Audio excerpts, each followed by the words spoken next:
Welcome to Fanfiction Audiobooks. Marvel Salted Fish Kryptonian. Chapter 41 Merry Christmas. Henry moved into Gary Sr.'s apartment. As the saying goes, an elder in the family is like a treasure. Although Gary Sr. is only in his late 60s, close to retirement age, his greatest value lies in his family's long-standing Hollywood roots. They weren't a family of high-end directors or actors, nor were they a family with a complex network of connections working behind the scenes in Hollywood. But they lived close to each other, so naturally they had more experience. Besides, cats have their ways, and mice have their ways. Old Gary couldn't handle anything too highbrow. But when it comes to navigating Hollywood, this bald old man has a few tricks up his sleeve. Well, whether it's true or not is another matter. It's like living at the foot of Shaolin Mountain, casually spouting off lines like old tree with twisted roots and black tiger stealing hearts, along with some seemingly plausible tricks. It's a perfect bluff, designed to trick a half-baked youngster like Henry. In short, Gary doesn't mind communicating with others. And as long as it is discussed, he is not difficult to communicate with for some small changes to the house. We discussed this matter, mainly because Chinese food produces a lot of smoke. American kitchens are not designed for frying fish or stir-frying vegetables. As for the Chinese restaurants in Los Angeles, it's hard to describe them in a few words. Only those who understand will understand. Now that he had his own place, Henry couldn't help but want to try some of the nostalgic flavors of home, which he hadn't tasted in 20 years. Besides, I could cook for myself before I traveled through time, so there's no reason why I've lost the skill now. Cooking doesn't require a lot of touch. But the online posts about the painful lessons learned by international students were still fresh in his mind. Henry took a quick look and found all the necessary pitfalls. This includes smoke alarms, weak range hoods, etc. If not handled properly, the house will be filled with the smell of cooking fumes, which is not a big deal. The only problem is that the alarm will be triggered, and the automatic sprinkler system will be notified to the fire department, which will be a big headache. After obtaining consent, Henry immediately drove to the hardware store and bought the necessary materials and tools. Then he closed the door, pulled up the window, and smashed around with the speed of a Kryptonian, and the house was transformed. I asked old Gary to check the house and cook a dish for us to taste. It was just a plate of Westlake vinegar fish, a plate of authentic sweet and sour pork, and a dish of kale with oyster sauce. All the ingredients needed were bought from the local Chinatown, and with a handful of Heineken beer, this meal was ready. Merry Christmas! Henry toasted at the dining table he bought. Merry Christmas, old Gary said back. He added, I didn't expect you to invite me over for the holidays. I almost thought you were interested in my old ass, or that you were just itching for something. But I'm not that guy. Fuck the Irish, this is my first Christmas in Los Angeles. Don't think I wouldn't beat you to a pulp and throw you out, even if you were Mad Fuck's landlord. Seeing the bald old man holding a pair of chopsticks in one hand, as if he wanted to use them as a knife and fork to eat, Henry simply brought him a fork and spoon. Old Gary picked up a piece of sweet and sour pork with his fork and said, This is my first time eating Chinese food on Christmas. Henry poured himself a bowl of rice and used his chopsticks deftly, saying, I said I wanted to renovate the kitchen because I wanted to cook Chinese food. It was you who didn't believe it and said you wanted to verify my results, otherwise you would ask me to change it back to the original state. It just so happens that today is Christmas. You were the one who said I wouldn't look for you, so you'll have to be all alone listening to Christmas songs and watching a bunch of idiots from a soap opera. If it weren't for the fact that I don't like to owe favors to others or delay promises, and I just happened to have something to ask you, you would have to wait until I was in a good mood to have this meal. Okay, calm down, young man. Old Gary looked at the angry young man and said, I said that just because I thought you would put it in the lunchbox and treat me to a little bit. I didn't expect you to invite me in. Is this the custom in Alaska? Finally realizing that his behavior was quite un-American, Henry pretended not to be embarrassed at all and said, Okay, I'll remember that. But I thought Valentine's Day was for Christmas Eve, and today is Christmas for family. Isn't your son coming to see you on a holiday like this? I guess we'll have to wait until my funeral before he and his kind mother show up and happily accept my inheritance. Well, should I congratulate you on your divorce, or should I say I'm sorry that your former family treated you this way? Son, don't say anything. Just let me stay in a good mood for a bit, old Gary said earnestly, while eating his sweet and sour pork. He said in amazement, no wonder you wanted to make Chinese food. It tastes really good. Right. Henry said proudly. You just said that you have something to ask me. Go ahead. Old Gary said this while eating and drinking seriously, taking a bite of rice, a bite of vegetables, and a sip of beer. After Old Gary finished a can of beer, Henry immediately offered him another and asked, I heard from Fabio that your grandfather helped Chaplin carry a camera. Is that true? Fuck, of course it's true. It's truer than the Queen's chastity. I have a group photo at home of my grandfather, Mr. Chaplin, and some other people after the filming of a movie. I think it's from Oliver 21. Do you want me to show it to you? The tipsy Old Gary lost some of his coolness and spoke with a lot of fuck in his mouth. He seemed to have temporarily recovered the speaking manner of an ordinary old white man. He continued wistfully, not only did my grandfather work with Chaplin, but even my father, after leaving the army after the war, worked for a while at one of Hollywood's 8 major studios. Although he also worked behind the scenes, he got to know quite a few important figures. What about you? Have you ever worked in Hollywood? When asked about this, Old Gary said with a hint of pride, hee, you can never imagine that I work in the props department and have done carpentry work with Harrison Ford. But that guy was chosen by that blind George Lucas to play Han Solo, ignoring me, a rising star. So angry, I decided to quit and come back to look after this apartment and rent it out to those in need. What is this? A real-life version of I can't be a big star. So I have to go home and inherit millions? A building. There are 6 floors in total. While the number of floors might seem small, each floor houses 10 households, each approximately 80 square meters. Suitable for both singles and small families, some apartments are rented individually, while others are shared. The first floor was rented out as a storefront, housing a grocery store and a laundromat, and the rest was where Gary lived. Henry would never believe that such a fortune could be accumulated by working behind the scenes in Hollywood. But we Kryptonians are not here to ask questions, so Henry turned the corner and asked, in that case, you should be very familiar with the ins and outs of Hollywood. Chapter 42 Guidance on the Maze. Old Gary wasn't the least bit modest. He smirked and said, it's just average. To be honest, if you want to be famous, you'll have to rely on luck. But if you want to make a living, I can still help you. Wow, you're being so honest. You shouldn't be talking so much at a time like this, as if you can do anything. What good would it do me to lie to you like this? I'm not an agency. I can't trick you into signing a contract, or take a cut of your profits. What if I say I can help you become a star, but I can't? What if you want to settle the score with me? Haha, I don't need a pillar of support like you. I just want to ask you some questions. They say drunken promises are hard to keep, and Henry didn't want to take advantage of him. Besides, Old Gary seemed sober, so there was no way he could set a trap. Ask. Old Gary didn't know if he was bored and wanted to talk, or if he really wanted to help someone. Regardless, he was quite cheerful. Henry, with the attitude of not asking but not taking it for granted, said, I looked in the yellow pages and saw that the Screen Actors Guild is divided into the Screen Actors Guild and the American Federation of Television and Radio Artists. If I want to be an actor, which one should I start with?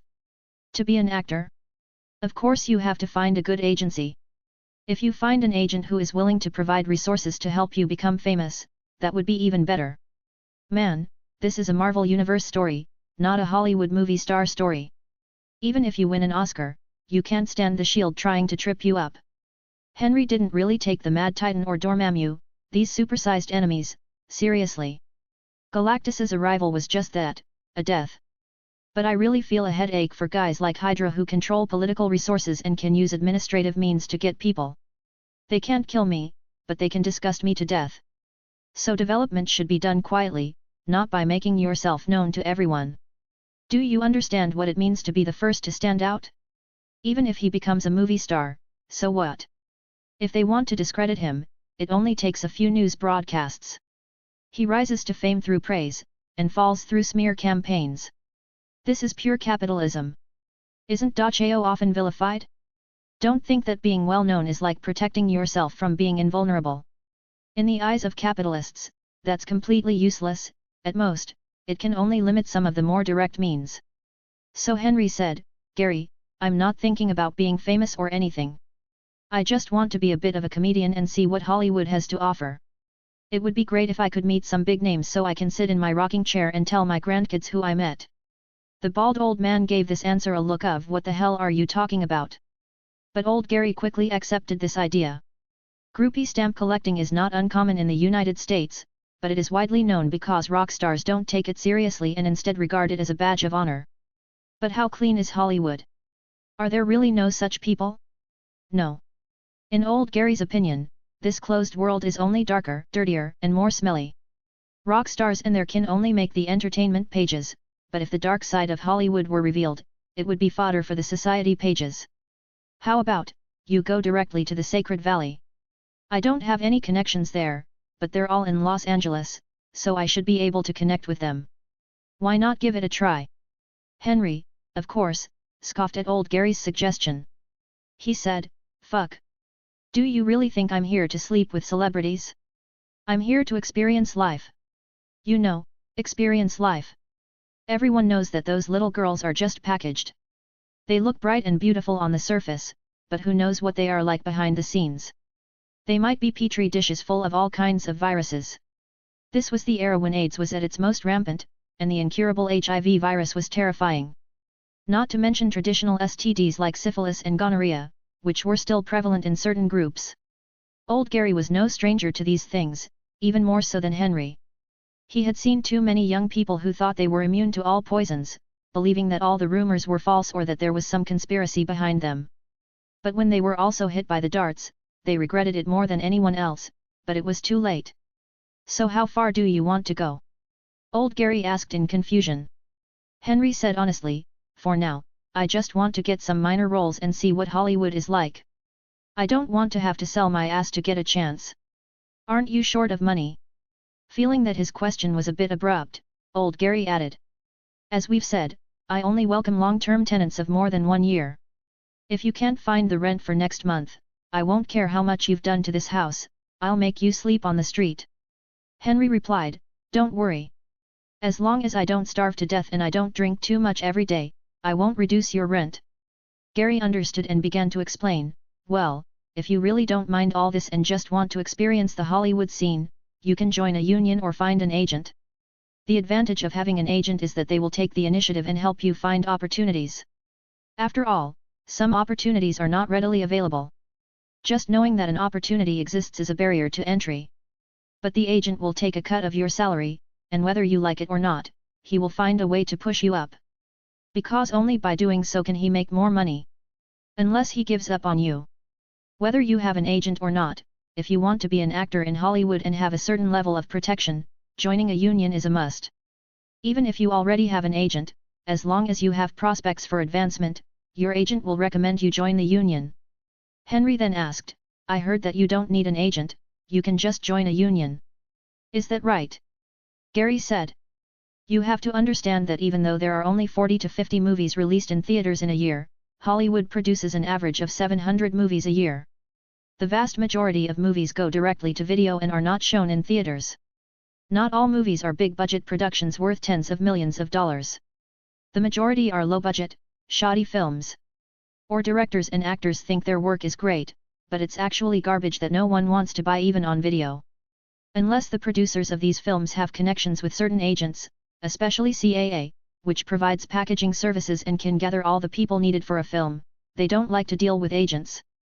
Because if the agent actively seeks it, it may increase their production costs, making the already tight budget even more tight. At times like these small production companies will put their acting needs on the union and openly recruit. In other words, if you only want to find work through the union, the actors' union will back you up so you don't get paid, but you usually won't get a good job." Chapter 43 An Unexpected Road. Old Gary took a sip of wine to moisten his throat before continuing, "The above is about the film industry. Television series and radio are even simpler. Although their production volume is larger, their audience is smaller. Usually, all actors, including those who appear in supporting roles, are managed by the agencies or production companies behind the main actors. It's basically impossible to find a job on a TV show through union information. But you can try to register with some big agencies. They have people who specialize in dealing with casual actors, so you might get a chance to act in a scene. Is there such an agent? Henry asked curiously. Gary Sr. explained, this is usually not the job of any particular agent, but rather something that the newbies who join the firm do, depending on who's available. Of course, these actors will also be listed under a certain agent. Because often, directors have conditions when they want people, and they have to meet the needs of their film scenes. For example, I want actors of a certain age range, male or female, a certain height, fat or thin, hair color, and ethnicity. It's like if I want a group of random soldiers, I can't just look for actors who are so skinny they'll collapse in the wind.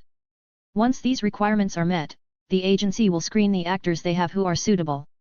At this time, you will also have the opportunity to get involved in a big production. But they're usually background roles with no lines. Supporting roles with lines and screen time, no matter how big or small, are the targets everyone is vying for. With your attitude of just getting a role, you don't stand a chance. It doesn't matter.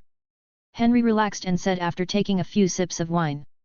Then old Gary suddenly acted mysterious and said in a low voice, I just want to ask, are you someone with special abilities? Special abilities? Henry was stunned for a moment, then thought of a possibility and asked, you mean mutants? I don't know the correct term, but it should be the mutant you mentioned. Are you? I'm not. I'm not a mutant, I'm an alien. I'm not lying, I'm honest. Henry saw Gary's mysterious expression and asked, does it matter if he's a mutant? Is there discrimination in Hollywood?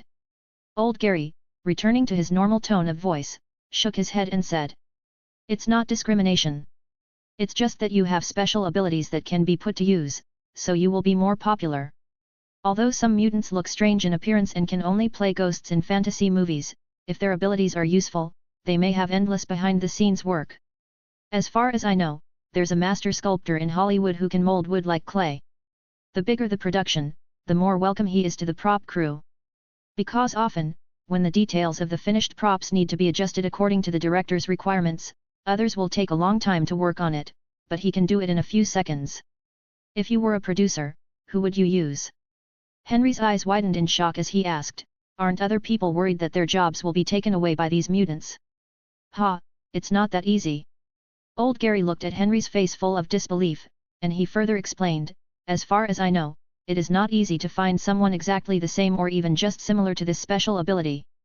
How can there be a monopoly on all the work in Hollywood with only one or two actors? Besides, this is the world's Hollywood. Actors need to have box office appeal, otherwise they are nothing. For behind-the-scenes staff, workability is everything. If a person can't deliver value for money in the eyes of the producer, or can't meet the director's expectations, then that person is worthless. On the contrary, it can save producers money and allow directors to shoot satisfactory shots. Let alone mutants, even aliens would be hired with high salaries. How come we're talking about myself? How can a Kryptonian with such abilities survive in Hollywood? Henry pondered. However, this also made Henry aware of something unusual, this world's acceptance of mutants was surprisingly high. Ultimately, while there are mutants in this world, and organizations like the X-Men and the Brotherhood of Mutants exist, their actions haven't yet targeted ordinary people, and most of their fights revolve around mutants. More importantly, the mainstream media hasn't yet started to sell mutant anxiety, and the government hasn't enacted any discriminatory laws, leaving mutants facing a predicament where they are universally hated and have nowhere to escape. Whether this is simply because the world is more enlightened, or whether there are other reasons, is unknown. Not noticing Henry's thoughts, or perhaps the time he needed to think was short, old Gary continued, if you don't have any special abilities, it all depends on your courage and whether you have any special techniques. It takes courage to act? Oh, you mean some stuntmen or stand-ins? Henry said with sudden realization. Gary Sr. explained, yes, that is also a path, behind-the-scenes actors who can appear on camera. It's not just some car chase or explosion scenes, but also being punched to the ground by the protagonist, breaking glass, jumping off a building, which are also the work of this kind of actors. Although it's dangerous, the pay is also high. The world of stuntmen is smaller than that of regular actors, but the demand is huge. So as long as you dare to perform these scenes, there will be no shortage of work. This is the direction that Kryptonians can develop in, Henry thought. Anyway, I can't be hurt or killed. But, would an overly exaggerated mistake reveal too much of my abilities? Especially if you want to film your face getting distorted by a punch, that's almost impossible. The actor throwing the punch might suffer a serious fracture themselves, unless they fake the punch. It is possible to shoot scenes of wire ropes being blown away or falling from a height. In other words, if you want to be a stuntman, you must selectively expose your abilities. At least the Man of Steel can't be concealed, it will eventually be exposed. Otherwise, it's difficult to explain to the director what you can and can't do. Any actor who wants to do it to themselves will really hit a wall. Henry asked, "Are there any agents or agencies that specialize in stunt actors?" Gary Sr. said, "There's no such company. If you want to go down this path, you'll mostly have to rely on people to bring you along. Once you build a reputation, directors who need you will naturally come to you, or your agent will know how to market you. Otherwise, you'll just have to write down your skills, whether you can handle action scenes, and whether you are willing to be a stunt double on a self-recommendation form when you register with the Screen Actors Guild. Then you'll have to figure out how to get the opportunity." Before he knew it, several cans of beer had gone down his throat. As a Kryptonian who couldn't get drunk, Henry learned something about his future on Christmas Eve, but he also felt even more confused. Chapter 44 Understanding the World. Henry hadn't noticed when 91 arrived, because after he found a house and settled down, he was so busy that he had no time to spare. He visited both Screen Actors Guilds, and the result was just as old Gary had said. There are still some sporadic opportunities in the Screen Actors Guild, but they are all from unknown small production companies and directors, low-budget films where one person does the work of many. Occasionally, a starring role is announced, but the synopsis doesn't seem very reliable. There are even bizarre projects where the lead actor is asked to pay to participate in the production. Is this some kind of Hollywood scam? The Television and Radio Artists Association didn't even offer any opportunities. The registration staff explicitly told them to find an agency to join. There was no chance of finding work by chance. With a casual attitude, Henry made a self-introduction form for himself, and then sent audition materials to all the crews that had the recruitment conditions that he could join. To do this, Henry once again dealt with Giovanni, an Italian who ran a photo studio. In addition to developing more headshots, he also had to take a set of full-body audition photos. According to Gary, there's no need for overly fancy, artistic photos. Keep it simple, showing your body's features and proportions. Anything too fancy will actually detract from your image and blur the lines between the main points. I took a set of 4 photos like this, and developed more, so I developed 100 sets in total, and then I got it done for 300 yuan. This is already a fire sale price, and our poor greasy old white man is about to cry. However, Henry still entrusted Giovanni to order a Stark i486 personal computer for £4,500, including a keyboard, a monitor, and a 28.8 kbps modem. Mouse. The mouse of this era is not only not standard equipment, but it is also difficult to use in a few words. Those who understand will understand. The reason why I found Giovanni was that in the stores in Los Angeles, I only saw IBM or Dell brand personal computers. Buying bulk parts and then assembling them yourself is not the mainstream practice in this era, so it is not easy to find computer parts. Especially Stark Industries' high-quality products, which are impossible to buy on the West Coast without connections, let alone buying bulk Stark-branded computer parts. Wanting to try out Stark's products, Henry turned to Giovanni for help, bracing himself for an indeterminate wait. The greasy, white man with a paunchy belly promised to fix the problem within 2 weeks. But the time spent shopping was not entirely in vain. Henry bought himself a TV, a VCR, and a telephone recorder. I even bought a record player and a considerable number of vinyl records at a very low price. Because cassettes were the mainstream of the era, CDs were also on the rise, and vinyl was considered a sunset industry. Who would have thought that vinyl would buck the trend and make a comeback nearly 20 years later? A telephone answering machine is used to answer calls that you might miss when you are not at home. Although he wanted to buy a mobile phone, Henry gave up because of the fact that mobile phones are as big as bricks and can be used as weapons to hit people. This thing is eye-catching and expensive, and it's really unnecessary. Phone recorders and BB call are still the mainstream ones. I have a TV and a VCR, so of course I use them to watch classic movies. In this day and age where we can't catch up on TV shows or anime, classic old movies are the best way to pass the time. However, apart from going to the Screen Actors Guild every day to see if there is any new work or which crew has contacted him, Henry mainly spends his time in the Los Angeles City Library. It's said that vision and experience determine a person's height. Suddenly emerging from the red flag into this joyful America where gunfire is the norm, and even into a universe with a completely different background, Henry felt deeply that the little knowledge he had gained in his previous life was simply not enough. Not to mention how much useless material exam-oriented education has taught us. If applied to scientific research, those materials wouldn't even be considered entry-level. This is only the 90s, not the 90s. Having a super brain with extraordinary memory and computing power, it would be a waste if you don't make use of such advantages and just use your fists to hit people. It feels like having a top-of-the-line computer that can smoothly run AAA games at full performance, and can also be used to run AI models standalone. As a result, the user only used this computer to download movies and surf the internet, and then occasionally used it to hit people like a brick. This. Even if you don't expect to become 2 generations of the Stark family, or a scientific research giant like Mr. Huo with a crooked neck and glaring eyes, if you want to hide in the upcoming information society without power, you must understand these tools to achieve the best parasitism. Henry did not just absorb knowledge about the information industry, but also comprehensively read all the books in the Los Angeles City Library, from science to art, from culture to history. Although these older libraries also have so-called forbidden book sections, they usually contain antique books such as first editions or rare copies. Not any forbidden knowledge. So Henry only read the books in the public reading area and did not deliberately go to the banned book area. As long as no one is around to notice, he can probably scan through an entire bookcase in a minute. If anyone noticed, he would read slowly, but he would pick up a book, turn the pages with his thumb, and finish it in a flash before switching. It didn't look like a normal person reading at all. This behavior of browsing books instead of reading them actually attracted the attention of others. On several occasions, the librarian was called to question his intentions. Henry didn't say much, just recited the book a few times, and asked people to recite a page at random. After a few times, Henry became famous among the librarians as a weirdo who read very fast.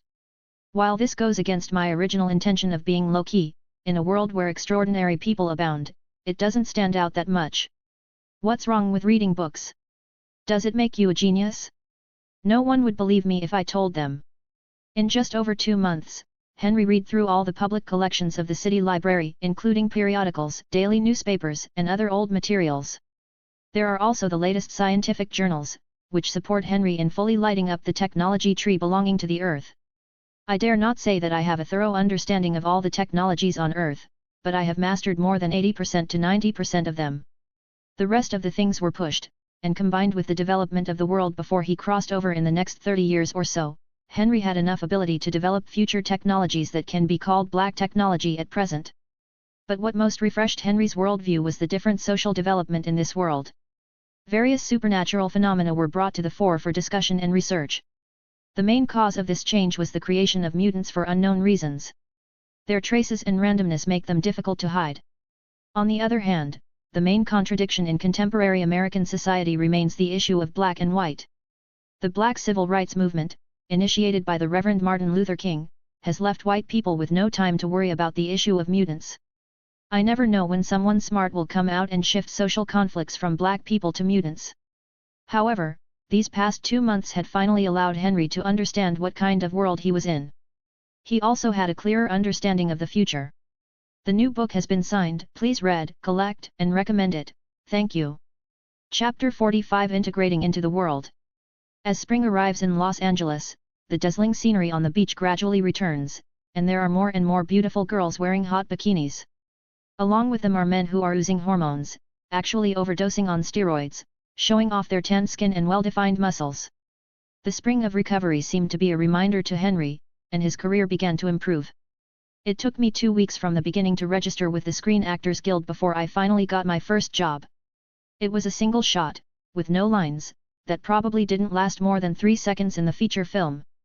But even with that single shot, Henry was able to spend a day on the set and earn a day's salary. The pay was 10 taels per hour, the union minimum wage. It was an 8-hour day, no overtime. And we were shooting locally. So that day's earnings were 80 taels. Lunch was provided by the crew. Since it was a small crew, there was no all-you-can-drink buffet, but everyone got a burger and fries meal, along with a happy drink or coffee. Although it was just a simple shot, it took about 10 minutes to shoot. Adding the time for preparation and transitions, Henry worked with the crew for over half an hour. The rest of the time is not free to sit idle. Because it is a small crew, the producer will ask the passers-by actors who have nothing to do to help with miscellaneous tasks. For example, moving props, lighting, and camera locations required assistance. Besides the main person in charge, random actors were also brought in to do the hard labor. Don't say that the scope of work in European and American countries is clear. Actors should just do their job as actors and stay away from other things, so as to avoid being held responsible. In fact, whether in the East or the West, whether one knows how to behave and whether one can handle things will affect others' perception of oneself, and thus whether one will have the next opportunity. Don't think that being in the United States, in this advanced society, means you don't have to be extravagant. Those who climb the red sofa are also a manifestation of extravagance. As for whether he could see his first performance on camera, Henry had no expectations. This was because the crew looked like they were trying to scam investors, and the people in charge were extremely perfunctory. The actors are backed by contracts and unions, so they don't miss out on their salaries. But those amateur investors who are counting on the film's release and box office success will probably end up crying in the toilet. Having the experience of being on a crew for the first time was like crossing an invisible threshold. Henry's work started to increase. On average, he could get on a crew 1 day a week, and each time he wasted a day. If others were to risk everything and come to Hollywood to develop their careers, they would probably have to find odd jobs the rest of the time to make a living. Henry didn't have any worries in this regard. When he wasn't able to join the crew, he would occasionally go to the Los Angeles City Library or the California Institute of Technology Library to update his latest knowledge. He also goes back and forth between Blockbuster and his own home. Besides classic old movies, Henry's movie-watching assortment also includes cult B-movies. Occasionally go to the cinema to contribute your share of the box office and enjoy the different feeling brought by the big screen. But most of his time was spent on the i486 computer produced by Stark Industries. This time, Henry was no longer content to be an ordinary computer user, using magic cable to connect to the electronic bulletin board belonging to the California Institute of Technology to surf and chat. It's not about being an ordinary programming expert who only knows how to use programming languages. Instead, I start from machine language and design a more reasonable and efficient programming language for my own use. Henry also referred to the development path of Linux, wrote the kernel, shell, compiler, and function library, etc., and designed an operating system for himself that could maximize the performance of i486 hardware. At a time when most hackers were still focused on writing computer viruses to damage other people's systems, Henry began scanning IP segments, installing worms on all responding IPs, opening backdoors, and then breaking into other people's systems. In order to better conceal his actions, Henry also studied the communication protocol and used different encryption methods to break through and issue control commands.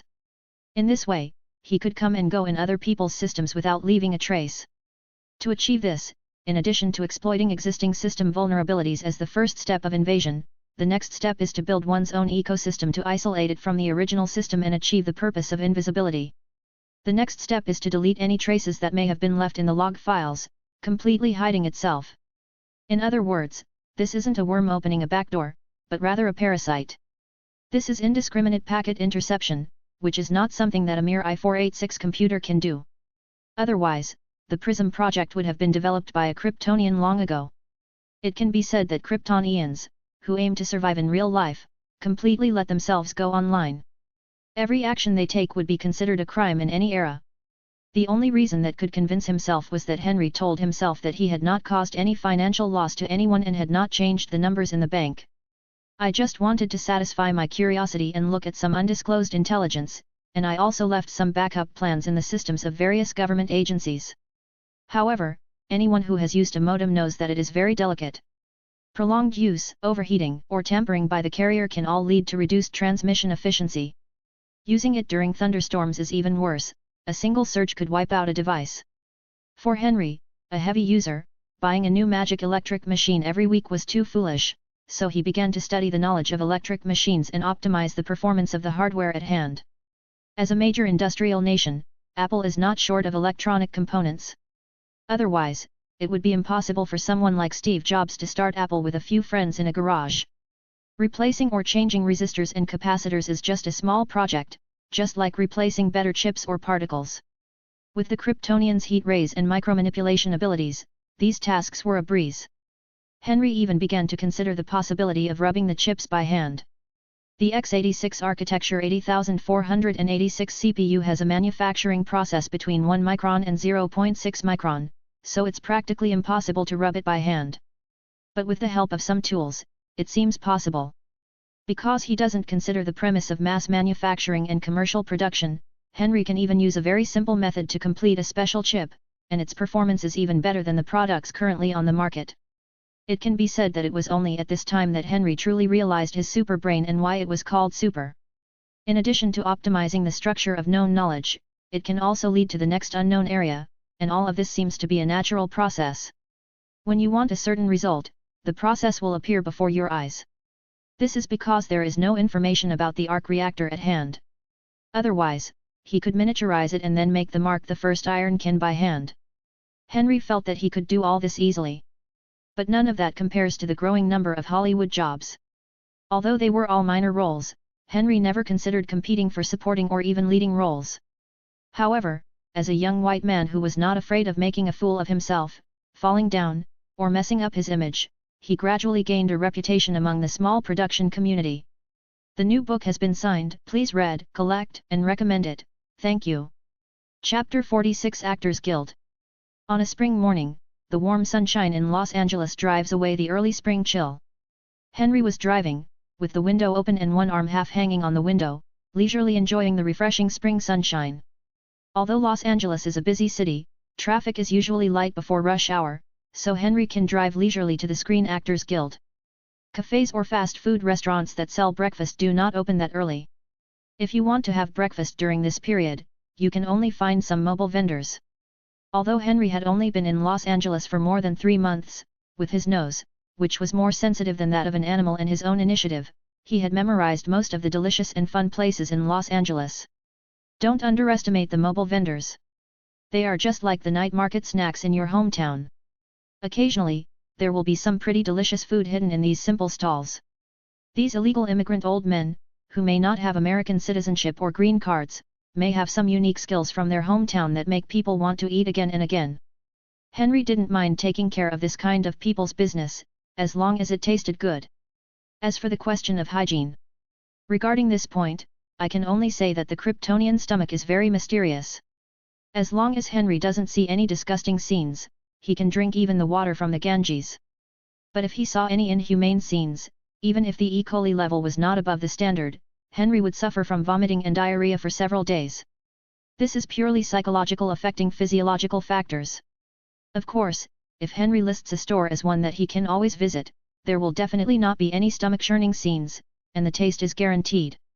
When conditions permit, there will be no compromise on food. This is the last bit of stubbornness engraved in my bones. Take the spicy Mexican carnitas in my hand, for example. For a country that doesn't like spicy food, it's a bright spot in the green. Henry had thought about recreating the miracle of Sichuan cuisine on this land, but even a skilled cook cannot cook without rice. Without the right ingredients, even if he had the ability to stir-fry mapo tofu into a golden dragon, he would be helpless. Breakfast was 3 burritos. For drinks, I went to a cafe owned by a little old man from France. He had a coffee shop that hadn't become popular yet, but it was much better than Starbucks or some of those stale chain coffee shops. Paul's Cafe opened early and, of course, had breakfast options. But for a classic French breakfast, the only options were croissants and other types of bread, so Henry decisively opted for something with meat. Of course, Henry wouldn't eat a meat roll in Paul's Cafe, even if he drank his coffee. It's better to avoid such hateful behavior. So he put all these things in the car and ate breakfast leisurely while driving and basking in the sun. When they arrived at the Screen Actors Guild, there was still a little while before the opening time, so Henry sat in the car, ate breakfast, and picked up a copy of Shakespeare to read. His super brain and various senses ensured that he could read at a lightning speed, and there was no chance of him being unable to understand anything, unless he came across a fallacy that was inherently problematic. But when it comes to literature, one must sometimes calm down and chew on the words and empathize with the characters. This need to take one's time didn't bother Henry. When speed becomes an instinct, things that allow you to slow down become invaluable. This is one of the reasons why Henry is so keen on delving into cooking, because when waiting for food to be cooked, none of his superpowers can help. Just as Shakespeare's little drama was playing out in his mind, a rapid knock on the glass interrupted Henry's thoughts. Because the car window was open, the knock was actually on the windshield directly in front of him. Henry spotted the person effortlessly and said with a smile, "Ah, Marion, it's you. Good morning. Your makeup looks beautiful today. Is this the Chanel shade NM? Haha, you guessed wrong. This is the color N12. I searched for a long time to find one that suits me." The speaker was a middle-aged beauty who had visible crow's feet but maintained herself in good condition in all aspects. Henry picked up an unopened cup of coffee from the passenger seat, handed it to her, and said, "Black coffee from Old Paul's. Honey, it'll keep you energetic all day long." "Oh, that's great. If I don't have a cup of black coffee in the morning, I'll feel sluggish all day." The beautiful woman took the coffee cup and smiled happily, saying, "Come on. You came here early to see if there are any new recruitments, right?" Henry opened the door and got out of the car, following Marion's footsteps. He said, "Yes. Did any new film projects get launched yesterday, and did they release any casting information? It's a shame there weren't any new job postings yesterday. But I heard the 8 major film studios have some major productions lined up. You could find a dedicated agent to help you find out." Marion is a clerk at the Screen Actors Guild, helping to process some registration information and actor recruitment materials sent by production companies. For Henry, who didn't have a dedicated agent, this was a close friend he had cultivated within the union. He only had to send a cup of coffee each time as compensation. Henry then asked, "Hasn't the production team contacted me regarding the audition materials I submitted earlier?" "What a shame, dear Henry. If the production team wants to contact you for an audition, I will definitely notify you as soon as possible. If you don't get a call, then it's not there." Marion opened the door to the union and said this with an exaggerated expression as if she deserved a beating. Henry followed him in and took a look at the bulletin board in the hall. It was indeed the same as what was posted yesterday. In fact, it's not that Henry didn't believe what Marion said, but he was familiar with this sister because he came to check the bulletin board day after day, and this sister took the initiative to talk to him several times when she was free, which led to their current familiarity. Marion habitually tidied up the union counter and looked at her memo to see what schedules she had for today. This glance made her realize something unexpected, and she said, "Hey, little Henry, don't you have to act today? Are you still hanging around the union? Is that okay?" Looking up at the clock, Henry said leisurely, "Today's street scene shoot, it's just a few blocks away from here. No rush." This was Henry's first big production experience, but it was just a B-movie, with a budget of less than 10 million, and it was a direct-to-video release. Even so, the various systems are relatively formal, and even casual actors like Henry will join the crew. The actual shooting location today was close, so I parked my car near the Actors Guild, otherwise I would have to worry about parking. Although he was walking, Henry didn't even use super speed. He just walked to the place where the street was closed at the speed of strolling on the street. Chapter 47 Chaos on the Set. He slowly walked into the chaotic filming location. However, the hustle and bustle before him seemed a little different from what Henry had imagined. Generally speaking, in the morning, when filming starts, the backstage staff will prepare for the shoot, and the actors will also have to put on makeup. If there are special costume requirements, there will also be fittings and changes. The order is of course the main character, then the supporting characters, and then the extras. If there are enough makeup artists, and the main character has a dedicated makeup artist, then they will split up at this point. But no one was putting on makeup now, and many people were surrounding the venue where the photo shoot was scheduled for today, shouting loudly. Henry walked over to a few other actors who had already arrived and had been watching the fun for a while and asked, "What's going on? I remember we were going to shoot a big scene today, and no one was preparing. It seems that the problem lies in that big scene. What's going on?" The stuntman said the safety measures for today's scene weren't done properly and he didn't want to shoot. Henry was surprised and said, "How can this be possible?"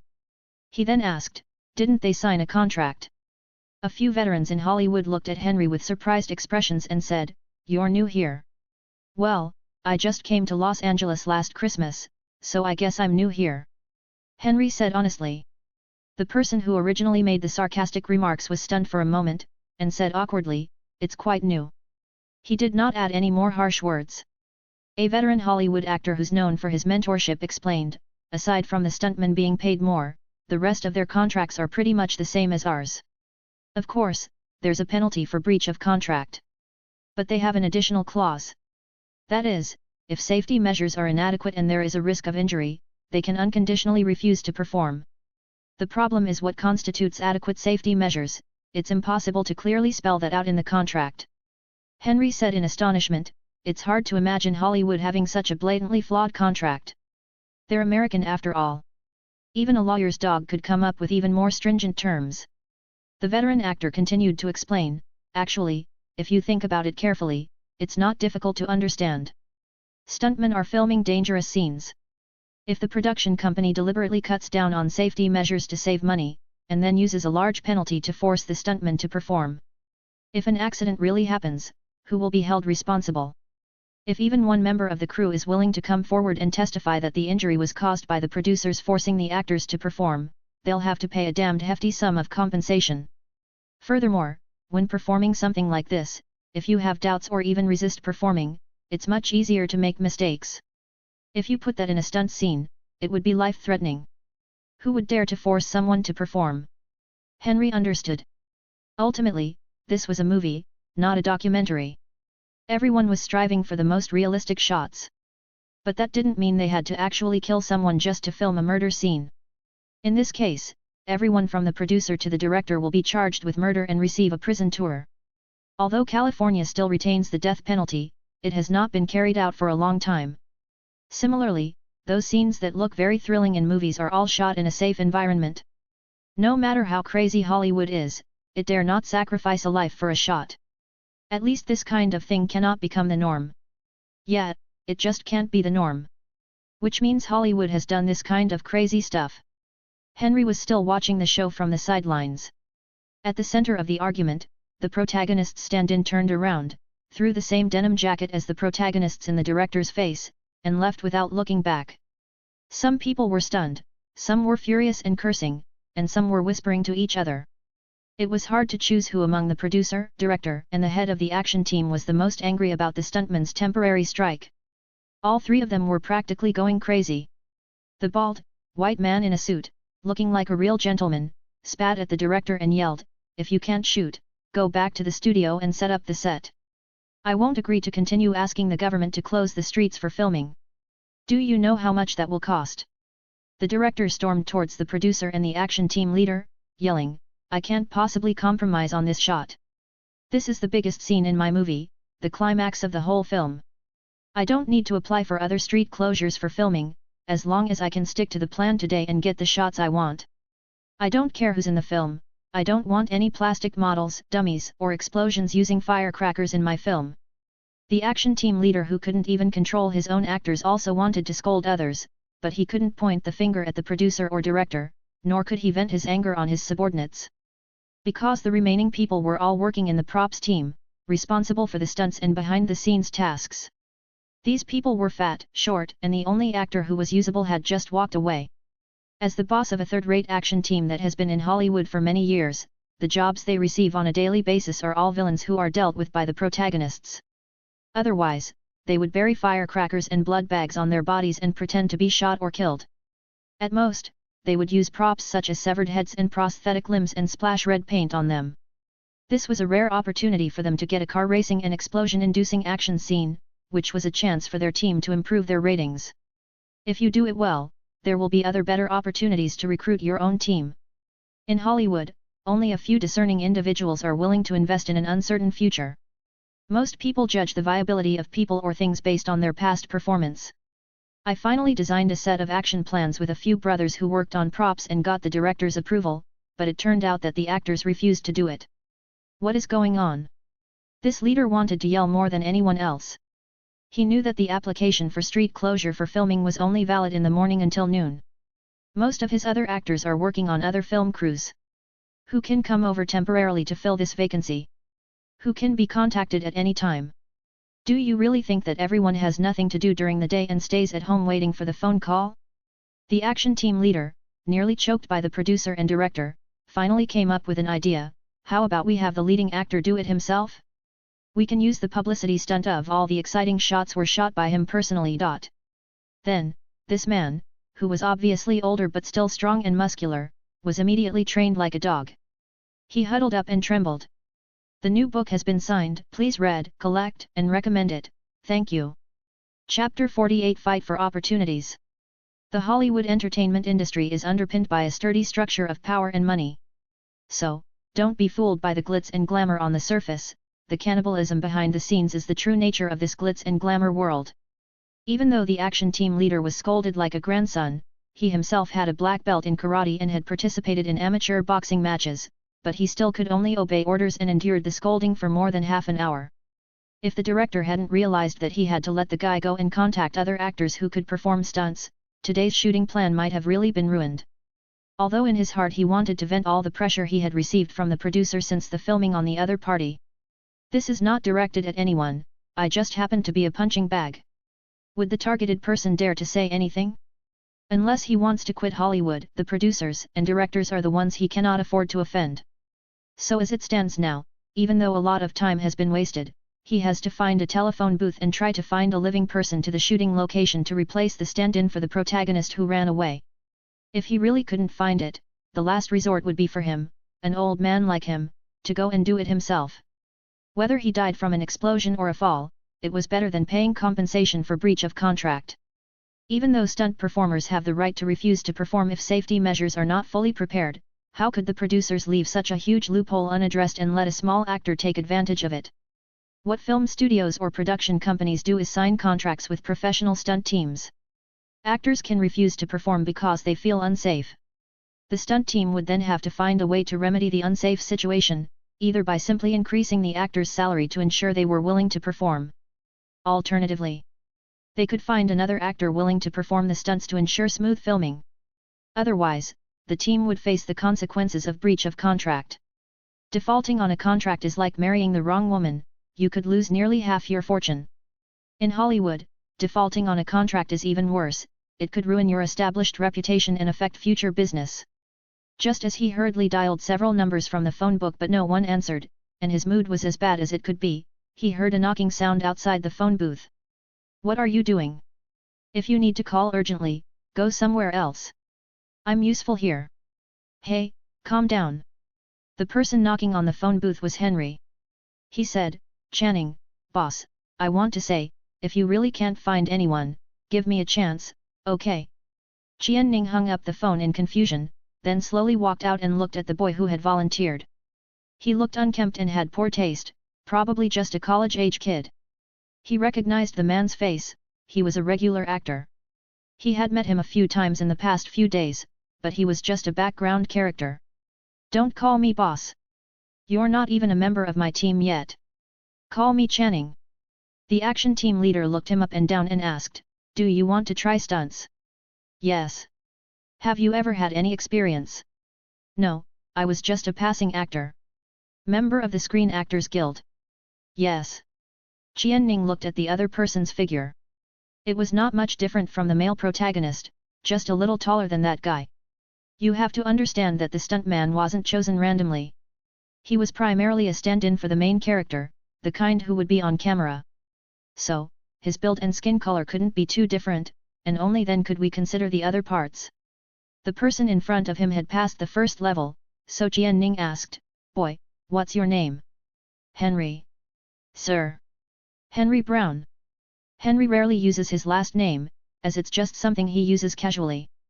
But considering the possibility of signing a formal contract, he still mentioned it. How are you going to convince me that you can do the moves the director wants? Henry said, I remember the scene was two cars were driving parallel to each other, one of them exploded and rolled over, and the male protagonist jumped from this car to the other car driven by the female protagonist to pick him up. Right. Qianning nodded and said nothing. Henry continued, I could do a test jump between two stationary cars to get the director to confirm the feasibility of the shot. Then I could get the cars moving and do another test jump. We'll do it officially after you and the director confirm everything's okay. That way we won't waste film and we won't have to trigger the car blowing setup. Or Channing, if you say we don't even have time to practice, then I have no way of proving whether I can do it or not. It all depends on whether you are willing to take a gamble. Does the old man have the capital to not gamble? Of course not. In fact, the calls that were not answered just now were not only made to his team members, but also to several well-known stuntmen in the industry, hoping to ask them to come to the rescue. This was the network of contacts Channing had built up over the years in Hollywood. Unfortunately, it wasn't that they rejected him, but that he hadn't been able to contact any of them. He didn't even have a chance to test whether his connections could be realized. After all, things like this kind of temporary rescue are the most troublesome. I really don't even know where to find anyone. Henry's proposed trial jump method was already a way to test whether he dared to perform the stunt. As long as he could jump sideways from a moving vehicle, the explosion would only be a collaboration with the off-site supporters. So Channing pulled Henry in front of the producer and director who were arguing with each other and said, "Let this guy try. Can he do it? Who is he?" Neither the producer nor the director took the random actor seriously, and therefore failed to recognize that Henry was actually a member of their crew. The assistant director who was responsible for coordinating the positioning of the passerby actors knew about it, but such temporary replacements were not uncommon on the set. There are usually some unknown pie transactions, and some people suddenly seize an opportunity. But an opportunity like this one wasn't something that everyone could get. At least none of the supporting actors who were ranked high enough were jealous of this opportunity. After all, it's just a faceless double, and yet he still has to perform dangerous stunts. Anyone who's jealous can do it. Do you know why stuntmen are listed among the behind-the-scenes crew? Channing ignored other people's ideas. He just told the producer and director the suggestions Henry had made earlier. The director didn't comment at first. He just wanted to film the scene he wanted, a man jumping out of a car and then blowing the original car up into the sky. The producer, however, was more thoughtful. He asked directly, "Has the contract for the performance been signed? Who is his agent?" Hollywood regulations require that actors' contracts must be finalized through agents or managers. No actor can be his or her own agent. Ning didn't ask about this matter in detail. So he could only look at Henry. Henry replied docilely, "I don't have an agent. I'm only registered with the Screen Actors Guild, and the union's public agent signed me." Chapter 49, A Pitfall. Henry's situation was not difficult for anyone present. As the saying goes, there are policies from above and countermeasures from below. Hollywood has many rules that can be circumvented by those who are determined to do so. So Channing said, "How about I sign a temporary agency contract with Henry, and then sign a performance contract with the production team, buy insurance and make sure everything is in compliance." The producer certainly had no objection. All he had to do was ensure that there were no legal issues with the use of the production funds and the filming process. The reason why Ning was only willing to sign a temporary contract was because he still wanted to see whether this young man was worth cultivating. As the most destitute member of the Hollywood hierarchy, Henry certainly has no opinion on the actions of these bigwigs. Anyway, the only thing that got in the way of this drama was this one. "If I really got hurt, I'll just consider it as paying tuition to improve my qualifications." The paperwork was quickly completed, and Henry was taken to the filming location. Channing explained the filming plan he and the props team of the action team had developed. Channing said, "See that brown car? You're trapped in the back seat of the bad guy's car, which is also the car scheduled to be blown up. The heroine will drive a red convertible alongside it. We've set up a mechanism in the car that will keep it moving in a straight line at 60 km per hour. Before you pass the first tree marked in yellow, you'll need to climb out of the car window and prepare to jump. The first marked tree is where you'll jump from, into the back of the convertible. The second marked tree is where the demolition crews will detonate the explosives. There will be a mechanism on the ground that will launch the car forward from the rear, causing it to explode simultaneously. The vehicle will tumble in the air before landing, and because of the special flame mechanism, the explosion will be particularly large. The guy who planted the explosives is a veteran in the industry and is trustworthy. We also used models for test explosions, so we could meet the director's requirements in terms of the movements. As for the third pickup truck with a metal frame, in addition to being equipped with cameras to track you, it will also have a safety wire tied to your body. If anything unexpected happens, 2 staff members will tighten the wire and hoist you up. This is your safety device. Did you hear my instructions clearly? Okay, now I understand why the previous person refused to act. The only safety measure is a steel wire, and in order to allow the stuntman to jump from one car to another, the wire is not initially taut. Only when an accident occurs will the security personnel tighten the wire and lift the stuntman up. What kind of damage will this time error cause? If the wire wasn't pulled up in time and the man didn't jump onto another car, Henry would either be caught in the explosion, crushed by the flying car, or dragged by the wire and rolled on the ground. This is not to mention whether the initially loose wire would hinder the stuntman's movements. It would be hilarious if he got tangled or tripped in mid-air. Simply put, listening to this plan full of loopholes, if I were not a Kryptonian, I would only agree to this action design and safety guarantee if I had been pinched on the forehead. Can you do it? The most nervous director asked. He added, you have to understand, we only have one chance to actually shoot it. Compared to the worried director, the producer was less nervous. For him, if the shot couldn't be filmed, then forget about it. He wouldn't increase the budget, and not filming meant less risk. Henry's attitude was even simpler. This plan had a chance of success, but it was extremely unsafe. The safety measures in the event of an emergency, in particular, felt unreliable. For Henry, who possesses Kryptonian superpowers, he only needs to ensure that his action performance is successful so that he can hide his abilities under the success rate and not expose himself. It's like facing a bullet from a gun. Even a normal person has a chance to dodge the bullet, maybe because of good luck, or because the shooter didn't aim well. So as long as Henry avoids the bullet's trajectory in advance and doesn't use super speed, he can pretend to be a normal person. But if Henry chose to use his body to withstand the bullet, it was obviously not something a normal person could do. Even if he was good at playing dumb, his ability would be exposed. As for proposing suggestions for improving safety equipment to make the entire action plan more reliable, this idea flashed through Henry's mind and then disappeared. It's a simple reason. First, Henry doesn't have enough say. Second, as a producer, he might not necessarily provide more funds to improve safety measures. This ambitious-looking young man had an attitude of, if you dare to ask for more money, I'll cut off this shot. No one dared to mess with him. So Henry pretended to check the back seat of the car to be blown up and the convertible, and then looked at the safety devices on the third car. After a moment, Henry said, let's try a few times first. If everything goes well, then we can do it properly. Qianning immediately said, okay, let's do the first test jump. When testing the movements, he, as the leader of the movement team, gave the orders, and the director watched the effects or gave suggestions. Despite budget constraints, 3 brown cars of the same type as the one used by the protagonist to jump out of the car were prepared for this scene. One of them was equipped with explosives and a flamethrower and was used for filming.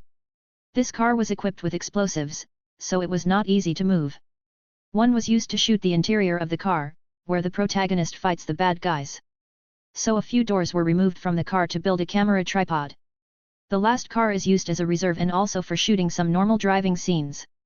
It was this car that was driven next to the convertible. Channing said, at that point, the 2 cars were about this distance apart, less than a meter. The reason they couldn't get any closer was because during the actual filming, there would be explosions and rollovers. If the 2 cars were too close, the other car would easily be affected. So where does my shot start? Henry asked. The director then stepped in to explain, the scene where the protagonist fights the bad guys and then climbs out of the car window was shot from a close-up inside the car. So when it's your turn, you're sitting on the window with your upper body outside. Adjust your position, and then jump. Henry, who understood what he heard, immediately went on stage to try it out. During the first jump attempt, both cars were stationary. Henry adjusted his position on the car window and only continued with the next move after getting the director's approval. That is, he climbed onto the roof with his hands, stepped on the window with his feet, turned around, and at the same time, pushed hard, allowing himself to safely and securely fly into the back seat of the convertible. The process was uneventful. No, the director shouted. Chapter 50, First Stunt Performance. Even Henry, who was lying face down with his face buried in the leather seat, could hear the director's dissatisfied shout. He could only pull himself out of the prone position, jump out of the car, and see what the director was dissatisfied with. Without even asking, the director excitedly said, "It can't be a dive. It has to be a flip in the air, like you're jumping too late and getting blown away with the car, rolling into the back seat of another car." This. Henry was speechless. But from the as expected expressions of the people around him, Henry understood why the stuntman had left. Relying on this unreliable safety measure, jumping out of the car while the explosion is happening is dangerous enough, but you even have to add a rolling action to it. If I weren't a Kryptonian, I would definitely kill this director first. However, As a low-level actor with the most deprived rights in Hollywood, Henry certainly couldn't give up this opportunity he had fought for. He really had to do it even if it meant tears. Henry, unable to cry, gave a wronged expression. Then, encouraged and instigated by the director, he sat on the window again, did a forward flip in the air, and lay down in the back seat of the convertible. This time the director was so happy that he shouted, "Yes, yes, yes. That's it. Let's start filming." Qianning quickly soothed him, wait a minute, director. Let's try jumping out of the car while it's moving, with the safety gear. Let's see if you can get to a certain shooting position and see how it goes." "Oh, okay. Let's do it this way and try it again." The director, whose IQ had returned to normal, compromised. For the test jump, the director climbed onto the support vehicle and stood on the back of the pickup truck. Of course, the safety wire had to be tied to Henry and adjusted to the appropriate length. Before setting off, 2 support personnel tried pulling the wire to confirm that they could lift Henry up in an emergency instead of letting him fall to the road and roll around. Channing was the one who drove the brown car himself, while the convertible driven by the heroine was driven by the heroine's stand-in. In this kind of stunt performance that requires maintaining vehicle speed and directional stability, no one would take the vase heroine seriously, so it would be safer to have her exclusive stand-in take the stage. The female stunt double was a member of Channing's action team, specializing in the female lead stunt double. In addition to being able to perform various stunts, her driving skills were also impeccable. Unlike other teams, there is no good female stunt performer. Most of the time, they use smaller male stunt performers dressed in women's clothing to replace the female lead in the stunt scenes. Henry's running jump was the same as his static jump. He did a front flip and landed safely in the back seat of the convertible. There was just one minor problem, the steel wire used for security. Because it was relaxed at the beginning, the steel wire tended to swing around in the air. In order to avoid being entangled in the wire in mid-air, Henry waited a moment after the car reached a constant speed, then jumped at the right moment, dodged the swinging wire, and flipped into the back seat of another car. It was this wait a minute that made Qianning mistakenly think that he was not sure. Although after completing the whole set of actions, the director was very excited and said that this was what he wanted. Before the official start of the scene, the props crew from the action team gathered around the brown car loaded with explosives, doing final checks on the speed control and steering. The director even checked the camera positions everywhere to ensure that all the shots he wanted could be captured. As the boss of the action team, Channing quietly pulled Henry aside and said, "You hesitated for a moment, is that okay?" Henry certainly didn't think there was anything wrong with it and said confidently, "No problem." In their line of work, the biggest fear is a lack of confidence. Although Henry didn't seem to have any issues from his expression, Channing still said, "If you're unsure, just jump into the red car your own way. Don't worry about the director's requests for somersaults or anything like that. We only have one chance. He'll have to edit the film based on whatever material he's filmed. Even though there are safeguards, I don't want this to be the only time we can work together. Do you understand me?" "I know. Don't worry, Boss Qianning." Although he said this, Henry was very confident that his cooperation with Qianning's team would probably only happen this time. Even if he wanted to do stunts, he didn't want to follow this third-rate team. If he weren't a Kryptonian, he really wouldn't dare to perform with their plan. Thinking about the possibility of similar collaborations in the future, I might as well just be a passing actor in the background. Under Qianning's supervision, the chances of my superpowers being exposed seem quite high. However, the fact that Qianning was willing to say these words to me shows that he knows how to take care of others. After checking everything over and over again, when it was time to officially go on stage, Henry was already sitting on the back seat window of the unmanned brown car. 1, 2, 3, action. At the director's command, the most expensive scene of this B-level movie officially began shooting. The unmanned brown car quickly accelerated to the target speed, while the red convertible, under the control of the female stuntman, ran smoothly parallel to the brown car. Facing the wind, Henry quickly adjusted his posture, holding onto the roof with his hands behind his back, and facing outward, he moved his feet to the open window frame. As he passed the first tree marking the path, he jumped forward. Just as his feet left the window frame, the car passed the second marked tree. The demolition technician in the control center activated the wireless detonation switch. At the same time, the bouncing mechanism on the ground was activated after the front wheel ran over it. When the rear wheel pressed on the mechanism, the rear end of the car was immediately bounced forward. The explosives and flame mechanisms under the back seat and in the rear compartment were activated by remote control, creating a fireball. At this moment, Henry, who was in the air, lowered his head, exerted force on his back and abdomen, and rolled forward. He was like being pushed by the explosion of a car and was blown away. This explosion made Henry realize that the fact that a grenade in a movie could blow a person several meters away was definitely an exaggeration. The massive bomb behind him didn't affect his mid-air posture much. He landed smoothly in the back seat of the convertible, just as he had done during his jump test. But the only difference was that there was some burning kerosene on his trouser legs, which Henry had to hurriedly brush off. After escaping the explosion range of the brown car, the red car quickly stopped. Someone rushed over with a fire extinguisher and worked with several people to put out the burning brown car. Another person ran to spray the flames on Henry's feet. The shot was complete, and the director shouted in ecstasy. "The new book has been signed, please read, collect, and recommend it, thank you." Chapter 51 Unsuccessful Invitation. In fact, the car explosion power is very small, which is not surprising. Because if the explosives are buried too much, the car's steel plates will really be scattered and sprayed, which will become a real car bomb. So the explosives inside are just for effect. The real completion of the scene is the exploding flame mechanism. The scene where flames get on the trouser legs of the male protagonist's clothes and people reach out to slap them was truly an unplanned shot. However, the director was already thinking that for the sake of authenticity, he would definitely edit this scene into the main film. Even if there were some flaws, it would not matter if the stuntman showed his face. That's how it is in Hollywood. As long as the bloopers disappear quickly enough, they're not a big deal. Besides, this is not a close-up of the male protagonist, and the long shot is a mistake. Do you really think that every audience member's eyes are so sharp that they can tell that they are different people? Regardless, the shot worked. As long as the cinematographer didn't make any mistakes and captured the scene correctly, the director believed he would be remembered for the film's climactic explosion. Of course, this is the confidence that every creator has. But whether it will actually come true in the end is hard to say. Anyway, at this moment, he was so happy that he was talking nonsense and dancing with his arms around the producer. After filming this scene, Henry immediately returned to his role as a bystander, changing out of his main character's costume to play the role of a bystander running for his life on the street after the car exploded.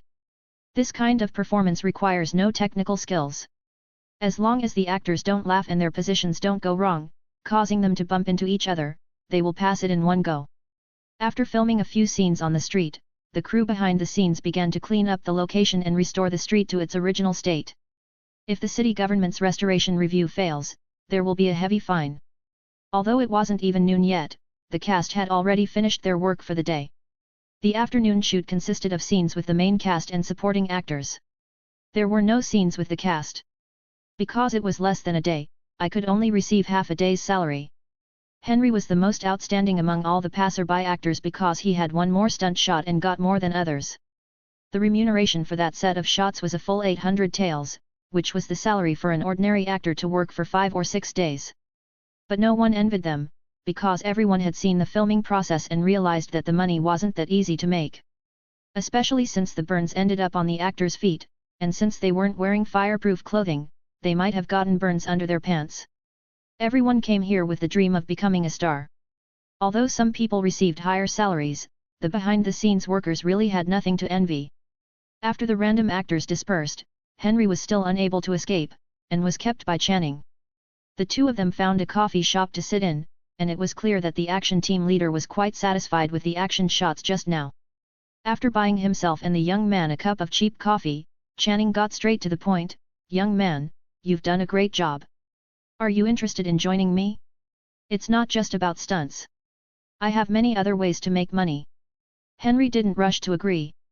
In his past life, he had seen too many ugly capitalists and their various soft and hard push tactics, and he had long been immune to them. Channing's invitation was straightforward, without any sense of pressure. In fact, even if he was forced, Henry didn't want to stay with this team because their skills were so poor. Henry didn't even have to think about the reason for his refusal. He said, "Channing, thank you for coming to talk to me. But to be honest, I still want to be an actor with my face on screen. Stuntmen are just behind the scenes, so they don't really appeal to me. Are you really not going to give it some thought? You're very talented, and you'll make more money than being a regular actor. Qian Ning thought for a moment, then added, besides, there are some stuntmen who have made it big and become big stars. You still have a chance. Oh, come on. You mean Buster Keaton? Or Harry Houdini? Don't you think about the era they lived in? Or Jack Chan? He's from Hong Kong. Qian Ning said with regret, what a pity. You are talented and young, and now is the time to strive for success. Without this period of time to accumulate experience, the opportunity to become a big star would not have fallen upon you. But Channing, the division of labor in Hollywood is becoming increasingly specialized. If I'm typecast, will I ever have a chance to move beyond being a stuntman? Besides, what can I earn in the end except for injuries? There's not even an Oscar for stuntman. Just a few simple words made Channing's mouth open and close, speechless. Because what Henry said was the truth. Even though stuntmen earn more than ordinary actors, this was all for his medical expenses. If you want to become a millionaire, you have to become a star. Ordinary third-tier actors might even have to pay their entire fortune just to get a chance to appear on screen. Qian Ning felt like he was poured with a bucket of cold water. He was completely depressed and it was difficult to persuade him any further. Henry saw this and knew that he had given too much medicine. Don't knock people down in one go. Life is no longer fun, and people are looking for relief in tall buildings. After thinking for a moment, Henry smiled and said, Qianing, our cooperation is actually quite good. You have people under you who need to be led, so it's impossible for you to give me all the opportunities. If you're truly short of staff, or if there's a particularly good opportunity, please contact me. I'll continue pursuing my dream of becoming a star and looking for opportunities in Hollywood. Is that okay? If I didn't agree to join the other team directly, and they still come up to me again, it would probably be a troublesome job like today. But if it really doesn't work, just refuse it then. Henry said these words today, just to let both parties step down, not to make enemies. Qian Ning, having regained his composure, thought carefully and decided that this approach wasn't a big deal. Or rather, it was simply the way they did things. Qian Ning is not the owner of a legitimate agency or team, he is merely a registered agent. There aren't many stuntmen with legitimate agency contracts. The so-called action team is a group of people who know each other and have a good relationship with each other. As long as he gets the opportunity, he will form the necessary behind-the-scenes personnel according to the requirements of the producer. There are no permanent members, at best there are members who work together more often.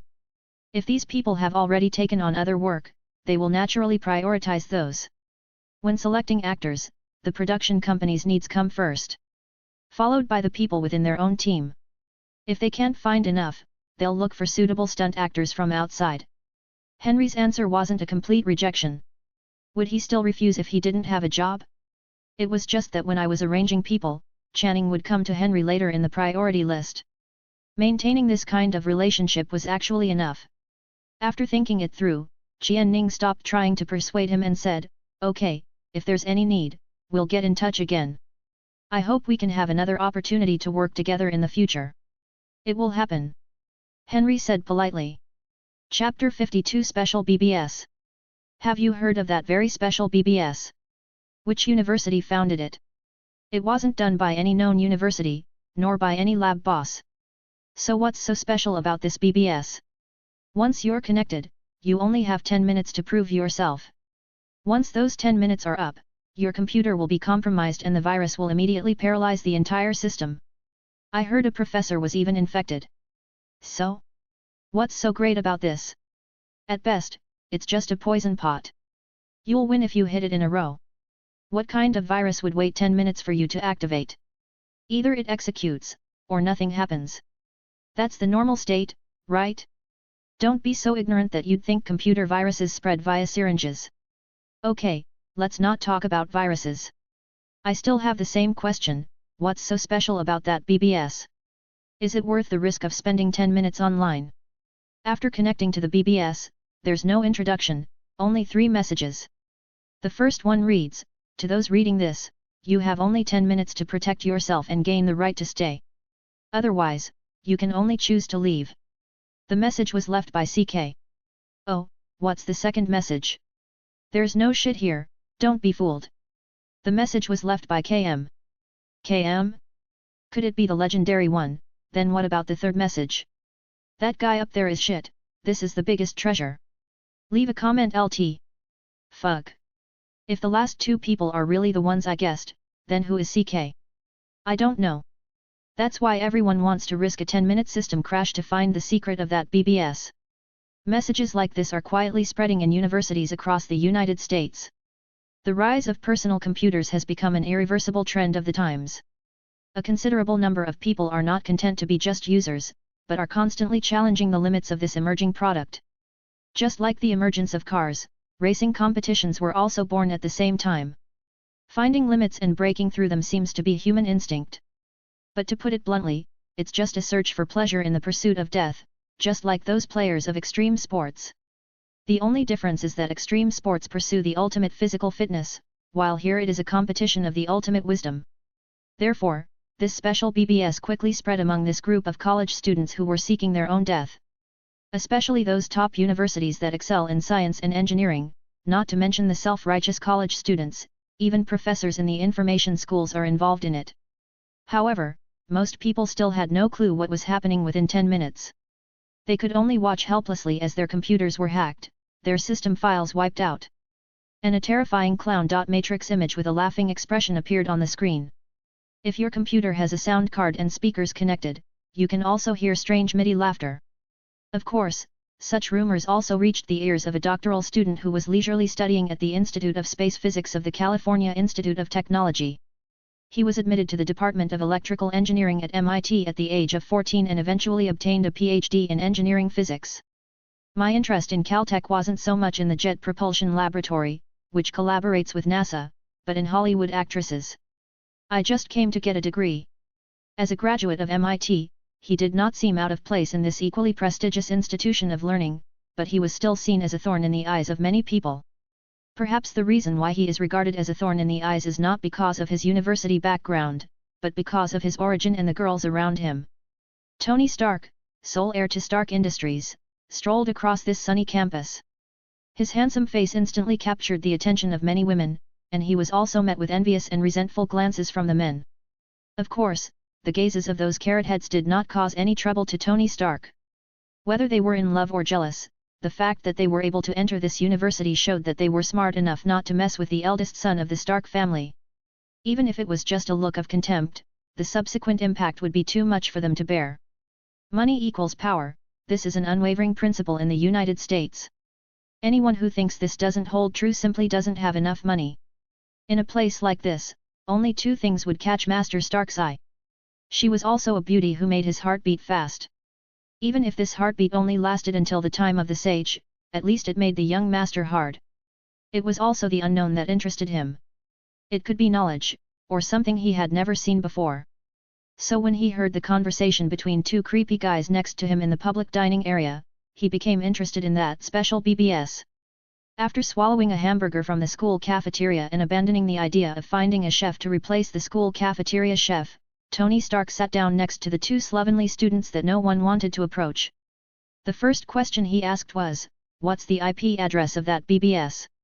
"You are, Tony Stark?" "Yes, I am. I don't sign autographs for people. I just want to know the BBS IP address you mentioned. Or is it something that cannot be disclosed and I need to find it myself?" "No, sir, of course not." The college student frantically searched his body. "Let me find a piece of paper and write it down for you. I should have some notepaper on me." "No, no, no, just say it directly. I can remember it. If you write it on something for me, I might lose it in the blink of an eye." Tony said the hurtful truth. "Oh, okay," the person said, immediately giving the IP address. For those of us who work in the information industry, this kind of information is memorized directly in our heads, no one writes it down on paper.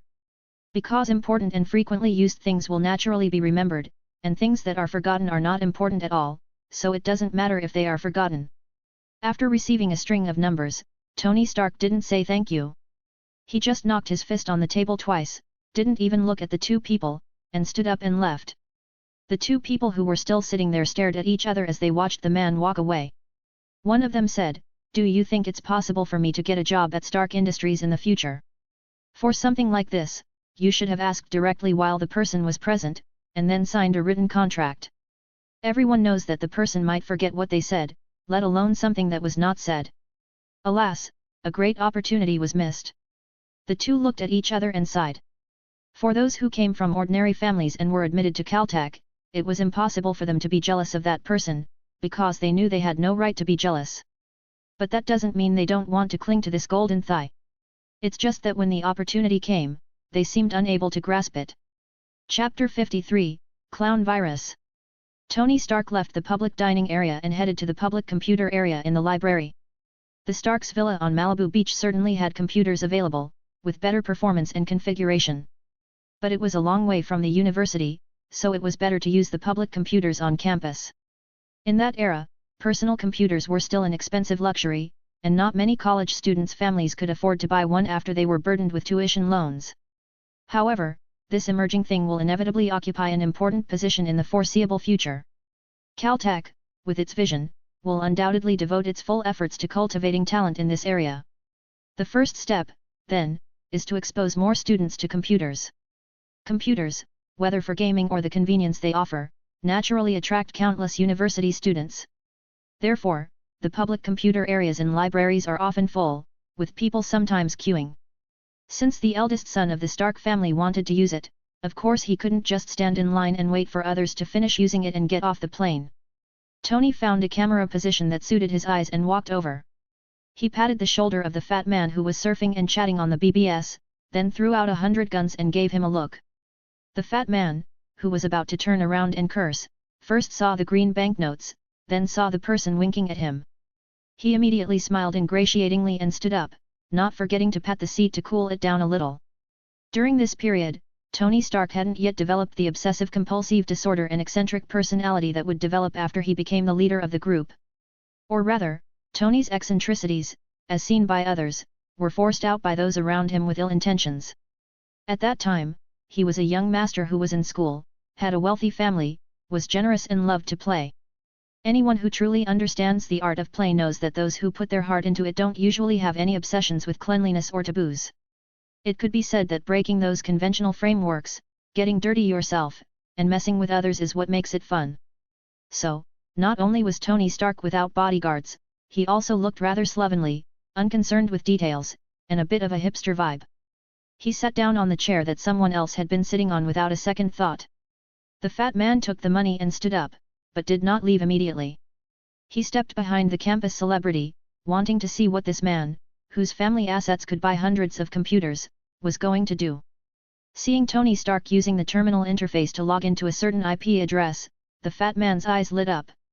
He recognized that IP address, and because of that, he had crashed his home computer. Before finding someone to reinstall the system, he had to use the public computer in the school library to surf the internet to relieve his boredom.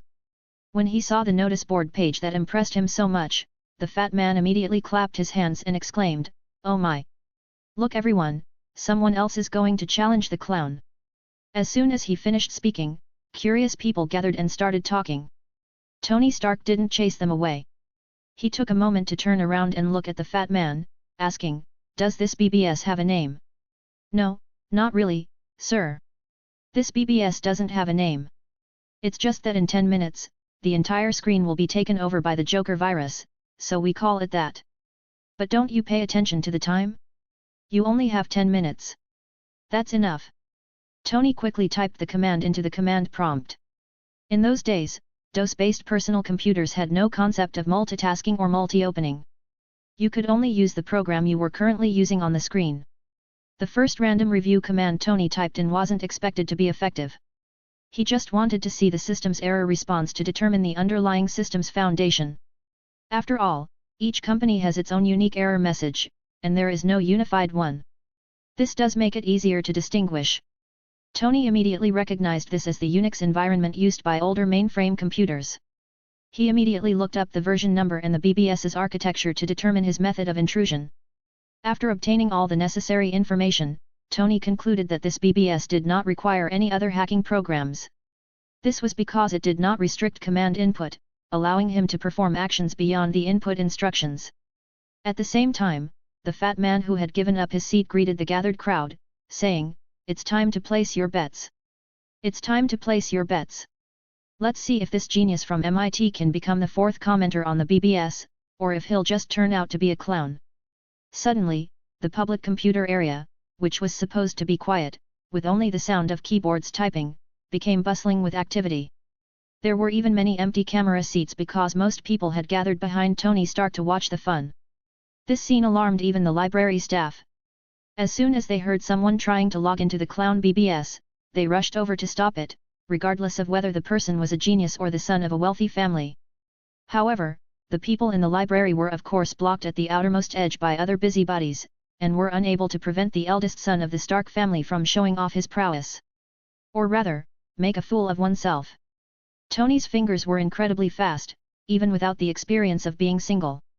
His nimble fingers rivaled those of the best pianists, but the sound they produced was neither beautiful nor pleasant. After a while, the BBS message page was cleared and the screen returned to command input mode. He opened a file editing mode and wrote the program code for intrusion to quickly gain access to the BBS system. Because Tony was so focused on the screen in front of him, he didn't notice that the people behind him were whispering to each other. Will he find out? He hasn't found out yet. No one can find out the first time. When the screen returned to the BBS message page, in addition to the 3 existing messages, Tony Stark left a 4th message: "This little trick is really nothing to be proud of." Then he clapped his hands, raised them flatly at his sides, and stood up, as if to greet the cheers of the crowd. However, the young master's performance did not gain the cooperation of the crowd. Instead, everyone held their breath and stared at the screen. Suddenly, the screen changed. A dot matrix image of a clown's smiling face filled the entire screen. The image was constantly refreshing from top to bottom, indicating that the system wasn't frozen, but was actually functioning. It was at the moment when the clown's smiling face appeared that everyone really burst into cheers. Wow! The results are in. The Joker conquered Stark. Tony looked back at the screen in disbelief and pounded on the keyboard. As expected, there was no response. Amidst the cheers, there was a faint dissenting voice. The library administrator crouched down, holding his head in his hands, and cursed, "Fuck you, Tony Stark. I'm going to redo the system again. Do you know how much trouble it is to rebuild the system with the hypervisor on a public computer? You are so rich, why don't you go home and fix your own computer? Why are you trying to mess with me?" The young master, who had not had much experience, was naturally blushing with embarrassment at this moment. The new book has been signed. Please read, collect, and recommend it, thank you. Chapter 54: The Guy Who Thinks He Is His Enemy. Tony Stark's embarrassing display was quickly forgotten by this heartless man. After he signed 2 checks, donating them to the school library and the poor guy who was responsible for the cleanup, he left without looking back. Even if he wanted to get rid of the Joker virus, he would do it slowly after returning home. He wasn't used to the keyboard here. And he wanted to delve deeper into CK's stuff, which would take time. Tony Stark and a group of computer guys were sitting in the lounge, discussing what had just happened. "You mean, I just hacked into a fake host?" Tony said in disbelief. "Well, this is the most likely conclusion I reached after discussing it with others. And you were going in the wrong direction from the beginning." "What did I do wrong?" the conceited young master said stubbornly. "The first tip CK gave me is that you should protect yourself, not invade him." Tony wanted to argue that as long as he successfully invaded the other party and stopped the possible timing program, he could interrupt the virus infection. However, since they had used a fake hosting space to deceive people, Tony certainly didn't find any virus-related programs, so he didn't prevent anything from happening. So the computer he was using was also infected. "Has anyone figured out where that BBS is?" Tony asked. "If you can't solve a problem online, schedule a real person PK offline. That's the eternal truth. We checked, and that IP address belongs to the University of Chicago on the East Coast. But the people in Chicago investigated and found that no one in the computer room management had set up this BBS. And there wasn't even any BBS service on the server." Walt. In the early days of hacking, the battle between viruses and antivirus software was centered around the emergence of viruses. Many of the network intrusion and misleading techniques that are now commonplace were pioneering back then. So it's not that Tony Stark is not as skilled or smart as others, it's just that he never thought someone would do this. In the computer community, he could probably guess who KM and LT were. Even if they had never shown their faces, they would have been seen on other BBSs. LT himself was even part of the academic community. But this nickname, CK, was a completely new one. So Tony Stark asked the question everyone was wondering, who is CK? It can't be the guy who sells Calvin Klein underwear, right? Everyone wants to know, but no one knows. At least no one has admitted to being CK elsewhere. Unknown to everyone, the instigator of the Joker BBS finished filming in the morning, had lunch, and then went to the bookcase area of the Caltech library in the afternoon. Henry heard what happened in the public computer area, but he didn't pay much attention. He was browsing the academic documents and internal journals of this top science university, the parts that had not been published to the public. The quality of papers like this that aren't published in prestigious journals varies widely. Some have creative ideas but lack depth, while others are clearly perfunctory. However, while Tony Stark was trying to get more information about the Joker's BBS in the rest area, he encountered an unexpected guest, Justin Hammer, a foreign student from Monaco. It turns out that not everyone is afraid to offend Tony Stark. They are all thinking about how to curry favor with the young master of the Stark family and get a job at Stark Industries. Still, some dared to come after this seemingly destined figure, seeking only trouble. Just like Justin Hammer, surrounded by a crowd, chased away the computer guys and took his place next to Tony Stark. A bunch of poor computer geeks certainly didn't dare mess with the wealthy kids headed by Hammer. Tony Stark wouldn't be their patron, so they all hurriedly stood up and offered their seats. Justin, who was sitting across from Tony, crossed his legs and said, "I heard you were laughed at by the Joker. Is this still the genius of our Stark family? I feel so sorry for your father." It was obvious that Justin knew how to piss this man off. Tony said angrily, "Shut your filthy mouth. If it's already full of shit, don't open it and disgust me." "What? A fool who calls himself a genius has failed, and you don't allow others to talk about it. Do you really want to put on the Emperor's new clothes and let everyone cooperate with you in deceiving yourself?" "Oh, Tony, great. Come on, Tony. Fuck, I can accept failure. What about you? Are you going to ask someone else to write a guide and then ask you to copy it? And you just copy it without thinking that just by writing A into B, it becomes your own. Is that really the case, our genius Mr. Hammer? So what? I'm good at finding problems that others haven't noticed and then making corrections. As long as the result is good, then what I did is right. You're just jealous of my success." "Ha! Your success? Have you ever been successful? Give me an example. After all, I'm so ignorant that I don't know anything you've ever done successfully." "Ha!" Justin Hammer laughed back with an even louder laugh, threw a piece of paper on the table, and said, "The Challenger space shuttle, originally scheduled to depart on July 22, 1986, was delayed and ultimately failed to launch. But according to my calculations, NASA gave an incorrect data for the planned atmospheric entry point for the return trip. This means that even if the space shuttle launch is successful, they may not be able to return. My data is correct." Tony Stark glanced at it casually and said disdainfully, "NASA's numbers are wrong, but yours are wrong too. Are you sure you need to laugh at each other? Where did I go wrong? Tell me," an unwilling Justin Hammer shouted. "Anyone with a brain can give you the answer to such a simple question." "Oh, sorry, did I reveal the fact that you are brainless? You won't sue me for leaking secrets, will you? Fuck.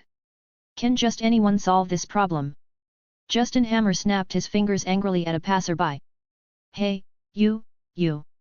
Come here. Can you solve this problem? Calculate the return entry point data for the space shuttle." The confused man who was stopped was none other than Henry, the Kryptonian who was about to leave the library after hearing the voice of his own telephone recorder. Of course, he didn't recognize the group of people in front of him, nor had he noticed them before. He was just called down and a question was thrown in his face.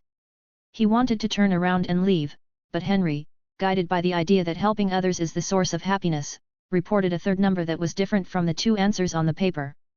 The number Henry reported was very close to the first one. Tony Stark immediately responded, "This guy is right, because it's the same answer as mine." Chapter 55 Reason for Leaving. Justin Hammer was taunted by a passerby and Tony Stark, and he was furious. He pointed at the passerby and said, "What do you know? Do you think you can believe a random number you just said?" Henry directly retorted, "The first number is obviously the result of an old IBM large calculator. This is due to the inherent error in floating point operations. It's an old problem. The second number doesn't take into account the gravitational pull of the moon. Even though the moon doesn't appear explicitly in the question, by giving a specific date, you can confirm the moon's position. Unless you're orbiting the Earth and accelerating into the atmosphere today, you can ignore the tiny effect of the moon. But landing requires deceleration, not acceleration.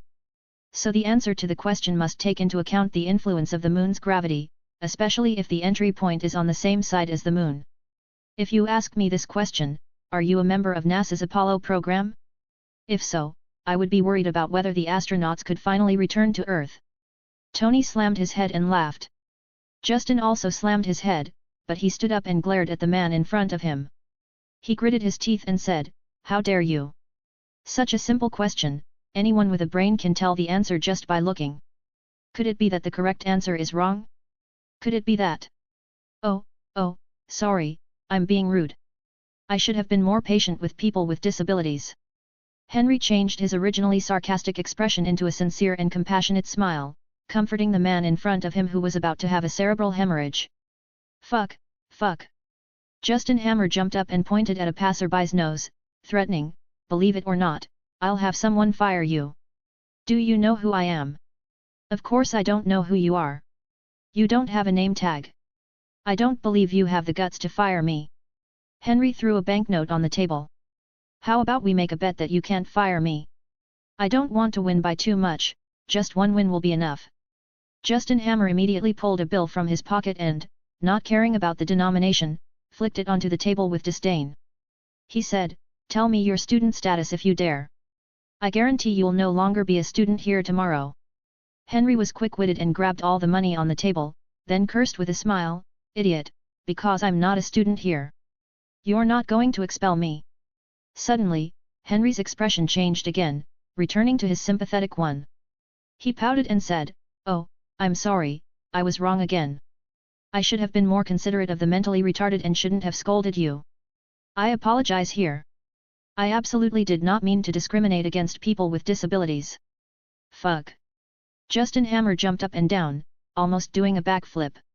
Of course, the group of young people who had come with Hammer couldn't just sit there and watch their boss embarrass himself. One of them immediately shouted, "What school are you from? Believe it or not, we'll revoke your enrollment tomorrow.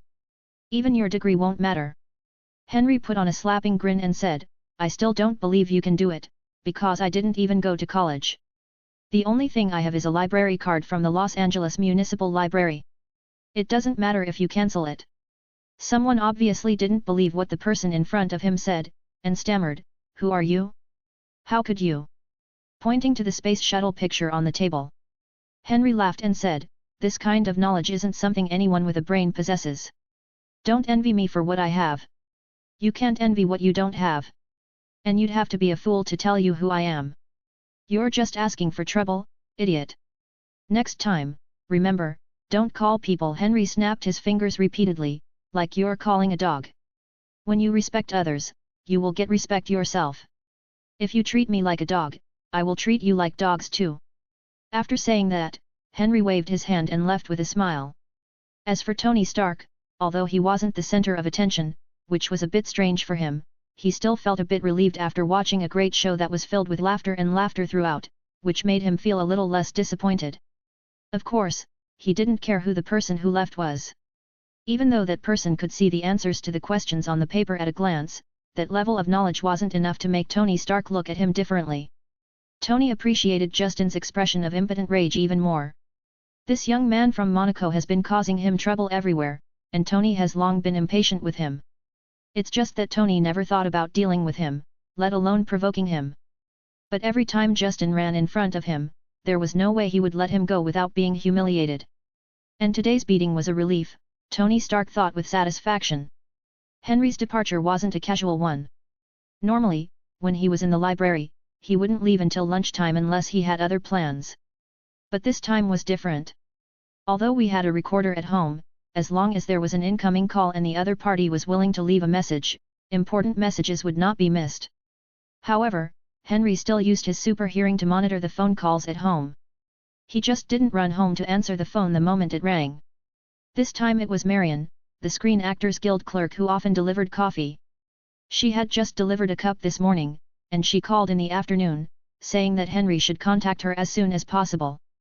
There was no time to stop reading. Free library knowledge was just a way to kill time. Since he had a serious business to attend to, Henry walked to the parking lot, drove off, and headed for the Screen Actors Guild. Going home to answer the phone is pure slacking off. This isn't Line anymore, where you have to pretend to have read the message before you can take the next step. But Henry still went to a well-known vegetarian restaurant in Los Angeles and ordered a salad to go. Coffee and salad, these little things that cost little money, are perfect for pleasing this kind of adult woman who pays close attention to her diet. When I arrived at the Screen Actors Guild, it was just as ordinary as ever. Not particularly lively, but not so deserted that the scoundrels were running rampant either. Marion was sitting behind the counter, busying herself, though no one knew what she was busy with. Henry approached and said, "Hello, sweetheart. Did you have a good meal at lunch? I see you've lost weight from hunger." Marion looked up and said with a smile, "Ha, Henry. Have I really lost weight? Here you go." He handed the salad box over. Henry said, "Take it as a late lunch or afternoon tea snack." "Oh, baby, you are so sweet," Marion said, holding her chest. Then she happily took the salad box. A woman like her wouldn't settle for just any coffee or salad.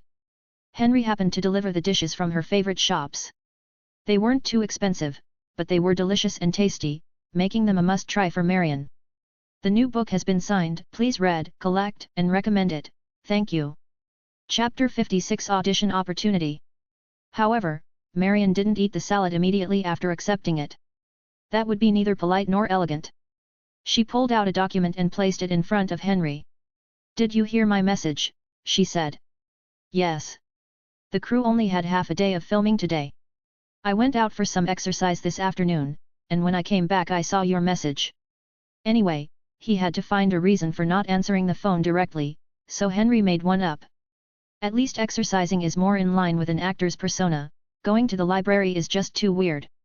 Just look at all the big stars with dyslexia and you'll realize how many Hollywood actors are poor learners. Marion stood up, pointed at the document, and explained, "If you go now, you should be able to catch it. This is a rare large crew. Under Siege, the production cost is 35 million. Although they were casting some unknown actors, they not only had to go through auditions with the casting director, but also had to get the producer's approval. They had gathered people from a few agencies, but they were afraid they wouldn't have enough people, so they approached the Screen Actors Guild for an open recruitment. I've already compiled a list of actors and submitted it to the casting director. They're now looking for someone to go to the audition location, if they can get in touch and make it in time. Although there's a date for the second audition, if you go now, you should be able to catch the first audition, which hasn't ended yet. Because if there are enough people, there might not be a second audition. So it's better to go early to have a better chance." Henry took the information and looked at it, exclaiming, "It's a multi-million-dollar production." Before the Titanic struck an iceberg, frightened the film studios, and bombed at the box office, multi-million-dollar productions were a rarity in Hollywood. Henry thought to himself that after less than half a year, he was able to get involved in a movie of this level, even if he was just a passing actor. This should be considered lucky. Looking at the movie introduction on the information reminded Henry of this movie he had watched before traveling through time. The film was directed by Andrew Davis and co-produced by Ian Milchan, and produced by Warner Brothers, one of the 8 major Hollywood studios. The most important figure in the film was the lead actor and producer, Steven Seagal. This Russian-born, once popular action star, was unique in Hollywood for his superb fighting skills before he incorporated a lot of nonsense into his films. Rather than the back-and-forth action, the fights are more like those in a WWE wrestling match. Steven Seagal, a 7th-degree black belt in Aikido, uses a fighting style that relies solely on lethal moves, often knocking the enemy down with just one strike. It was this clean and neat fighting style that quickly earned him a place among Hollywood action stars. This film, set on the battleship Missouri, became his masterpiece. But if you get to know him a little, you'll realize he's quite complex, not just some ordinary Hollywood star. His actions behind the scenes aren't as sanctimonious as he appears to be. In fact, as long as they can appear in a movie, especially as the protagonist, no one is naive. Even if they look like a big and strong man with only muscles but no brains, they may have amazing educational experience and thoughts behind them. But I was just going to be a passing actor, at most wearing a soldier's uniform, and I had no intention of getting too high up on the star. I shouldn't become a thorn in his side and cause myself trouble. After Henry's personal experience over the past 3 months or so, he realized that an actor's social circle on the set is linked to his status. Even if the leading actor and the extra appear in the same shot, during filming, the two sides seem to be in different worlds. Unless the leading actors take the initiative to talk to the passers-by, if they do the opposite, they will usually only receive contemptuous looks from the leading actors. I checked the audition location and time, and it was on the Warner Brothers set, not far from the Screen Actors Guild. It was the kind of awkward distance where it would take almost as long to walk or drive there. Henry flicked the paper in his hand with his fingers and gave Marion a wink. "I'll go over and try my luck." "Thanks, sweetheart. When you get there, report to Luigi. You know him. He's there as a representative of the Actors Guild," said Marion. "Understood." Henry shook a piece of information and walked out of the Screen Actors Guild. Instead of using his super speed to solve the distance problem from the Warner Brothers set, he drove there honestly. No matter how pressed for time, it wasn't a matter of life or death. There was no need to risk exposing one's abilities for such a routine. Moreover, if you drive to the Warner Brothers set, you can drive away directly when you leave without having to walk back to the Screen Actors Guild parking lot. In fact, doing this is also to cultivate a habit. When you are used to using various Kryptonian superpowers to do things in your daily life, it is inevitable that you will habitually use them when you go out. On the contrary, I am just like an ordinary person in my daily life. When encountering emergencies, I will habitually solve them in an ordinary way. This is much better than swinging the Kryptonian iron fist at others at every turn. Killing someone is a small matter, but being discovered that you can kill someone with one punch is a big deal. Henry doesn't want to fall into the situation of those superheroes, who are guarded everywhere and have to be on the wrong side of the fence. As I said, whoever wants to be a superhero can do it. I am already doing my best for the society by not turning evil. Once we arrived at our destination, we didn't even need to ask anyone, the audition location was easily visible. It wasn't inside a building, but rather under a shed that was unused, with some chairs set up for actors waiting to audition. There was also a small notice hanging next to the shed, USS Cast Audition Venue. The USS was probably a pseudonym for the film. With such a simple venue, it is not difficult to imagine how high the human rights of ordinary actors are in Hollywood. But none of the men present protested. They all sat quietly in their seats, waiting for the opportunity to audition. Henry also went to the registration office and submitted the information he got from the Screen Actors Guild and his actor resume. Since I was a random actor, there weren't any strict requirements for the audition. Furthermore, the Screen Actors Guild was the one who asked me to find someone at short notice, so there wasn't any problem with reporting, I just had to take my time getting in for the audition. Henry didn't sit under the awning with the others. Instead, he stood in the sun, enjoying the rare spring sunshine. At the same time, he observed the other auditions. They were of all colors and ethnicities, but the one thing they all had in common was their impressive physiques. It's like the U.S. military recruitment office comes and arrests everyone, and every one of them is a good candidate for the army, so no one will be eliminated. Henry found it quite interesting to think that he also belonged to this group of people. Chapter 57 Audition. Henry Brown. The busy female assistant shouted out a few names, and Henry followed a group of people into the set. There was no filming location at the moment, so a few tables were arranged to create a simple audition area. A row of platoon and ordinary soldier uniforms were hung nearby. But no one asked the people who came in for audition to change, they were just guided to sit in a row in front of the audition table. The actors' resumes, after being verified, were placed on the casting director's desk. Whenever the casting director saw someone's information, he would call that person up and have them turn around in front of him. If they like someone, they will ask a few more questions, or change into a sailor or soldier uniform and take another turn. When it was Henry's turn, he saw the other party raise his eyebrows and asked, "Did you write on your photocopied resume that you had experience in stunt performance?" "Yes, sir.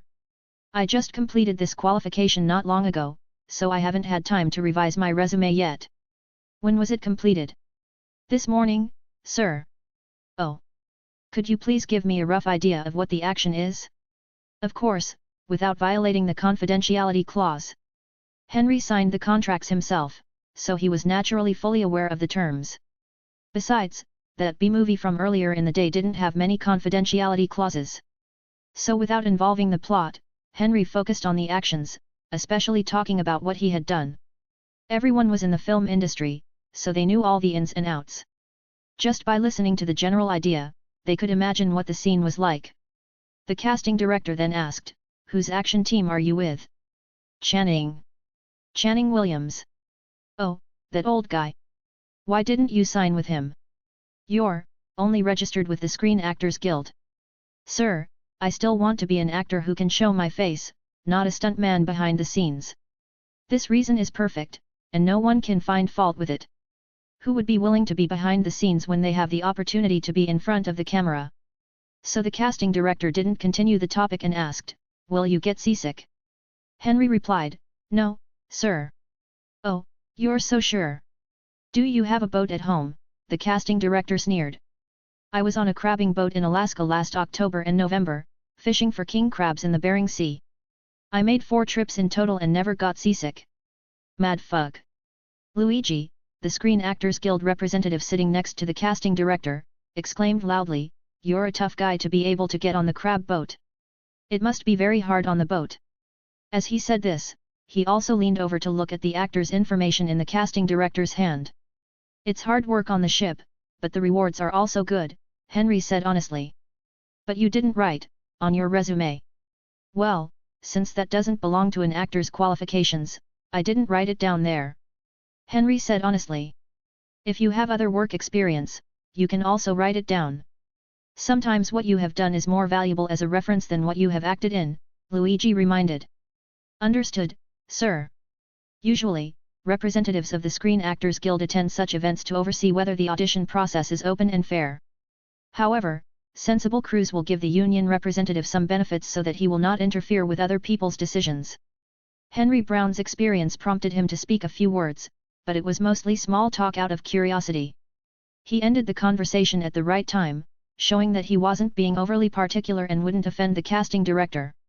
After all, being able to get on a crabbing boat is indeed an experience worth talking about, and everyone is more or less curious. But the casting director, following protocol, didn't directly state the conclusion. Instead, he politely said, "Mr. Brown, please return to your seat. We'll let you know the results later." There was no fitting requirement, so the chances seemed slim. However, Henry didn't care about the gains and losses and simply returned to his seat.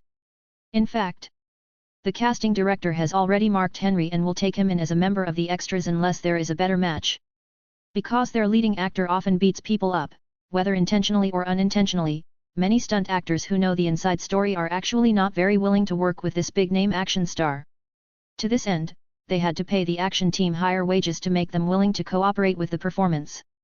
In order to ensure the progress of filming and avoid having to find someone on short notice when necessary, the casting director has to find more temporary talents.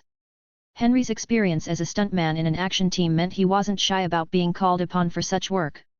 That was his greatest asset. After that, 2 more people were given the opportunity to change clothes. While they were changing clothes, the others who did not get the chance left first. After an audition that was no different from any other, Henry left the Warner Brothers set with no intention of returning to the library to continue reading. He planned to go to a hardware store that sold electronic parts and buy some useful parts. Although it is difficult to buy bulk computer parts, electronic components are easy to buy. Think about those people who started out in garages, they all made finished products by hand before considering commercial production. Henry never thought of using his foresight and manual skills to make himself a millionaire, because the advanced technology in this world was beyond the imagination of ordinary people, although Henry was not sure whether it really existed. For example, in the MCU films, there's Dr. Zora, the Hydra who transformed himself into artificial intelligence due to a terminal illness in the 1970s, Hank Pym's Ant-Man costume and Pym particles, and the scientific research achievements of organizations like Hydra and SHIELD. If I really come up with something, will these people or organizations try to recruit me, or will they let me grow stronger? Not to mention that in the United States, if you want to achieve business success in emerging IT industries such as electronics or the Internet, you must introduce money from Wall Street and play financial games with capital that is mainly composed of Jews. Henry's greatest security and reliance is his Kryptonian abilities. As long as he has enough money, there's no need to tie his own hands, create a bunch of weaknesses, and have to play by other people's rules. So the purpose of buying electronic components is just to make something that you can use, to make your life more convenient or improve your quality of life. Henry wanted to do two things at this stage. One was to improve the performance of his computer, at least to get himself a workstation-class computer, and then lay the groundwork for the emerging internet. Another thing is to get yourself a set of speakers comparable to theater quality and add sound insulation to the house. Music and movies are the only salvation I have in this era. If I don't treat my ears better, I will be annoyed to death by the noise from the outside world. Chapter 58 The Purpose and Mystery of the Super Brain. Since getting permission to modify the kitchen appliances, Henry tacitly extended this permission to all areas. Aside from leaving the structure of the house intact, Henry would do anything he could to add or replace. He didn't even need to hire workers. He simply bought the materials and did it all himself. Landlord Gary often sent over some food in plastic containers. He turned a blind eye to Henry's behavior. Anyway, the house wouldn't be blown up, and when he moved out, he could restore it to its original state. Everything was negotiable. So after Henry saw the books about audio speakers in the library, he couldn't help but embark on the road of squandering money from which there would be no turning back. After all, this thing has no time restrictions, it only has to do with materials and IQ. How to plan the usage environment to minimize the mutual interference of sound waves. The best listening position is the focus point of the sound waves after a limited amount of rebound. This knowledge has been around for 100 years and will remain so for another 100 years. The fundamental principles of concert hall design have never changed. However, advances in materials science have not made much progress in signal transmission. The main reason is that the performance of alloy materials is not better than those expensive pure metal materials. Difficulties in use arise from processing, aging, and oxidation. Therefore, a superior coating material is required to extend the life of the cable and mitigate degradation. With Henry's super brain, he quickly came up with an affordable plan for himself. After all, there is no such thing as the best, and of course there is no upper limit to consumption. It can only be determined by the depth of your wallet. The handmade processing ability based on Kryptonian heat rays and steel bodies allows Henry to avoid various IQ taxes, patent fees, and other issues, and directly purchase raw materials for processing. For example, Henry chose silver, a superior conductor, over the more common copper for the core material.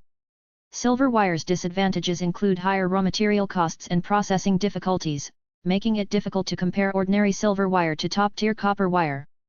However, processing difficulties were no problem for Henry. He even processed the silver wire to the same high standards as laboratory-grade copper wire. Besides purity issues, there were also differences in crystal structure and density. The density here does not refer to the density of physical properties, but rather the voids in the material that appear in the micron to nanometer range when the wire is extracted from commercial products. This problem is common in metal products, which is why ancient forging used hammers to continuously strike metal. Besides reducing the carbon content and increasing the hardness of the steel, it also served to reduce bubbles in the molten metal. After the core is fixed, there is still the issue of the braided layer covering the core. This is to reduce possible interference from the outside world on the signal transmitted by the core. As for the outermost rubber layer, it is more for protecting the cable than affecting the sound quality. The processing of this part involves chemistry. In order to deal with possible odors and residual waste, Henry actually made an ultra-standard upgrade to the kitchen exhaust system he designed.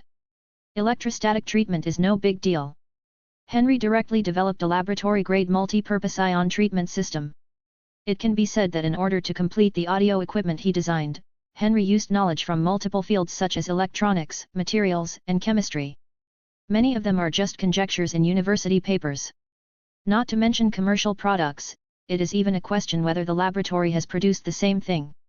Don't think that Henry is squandering his super brain power and wasting time by doing this. This is like a martial arts master who has mastered hundreds of martial arts styles. He must go through actual combat or similar challenges to integrate these martial arts styles and develop his own style. He can even go further and create a new style of Kung Fu. If it were of no use, all Henry gained from the library would be the knowledge of a book or the contents of a paper. Even if he could recite it backwards, it would only be in sections. But in order to create a sound system that satisfies him, Henry has to consider the layout of the house and the available materials, and think about what he can do within his own abilities and financial resources.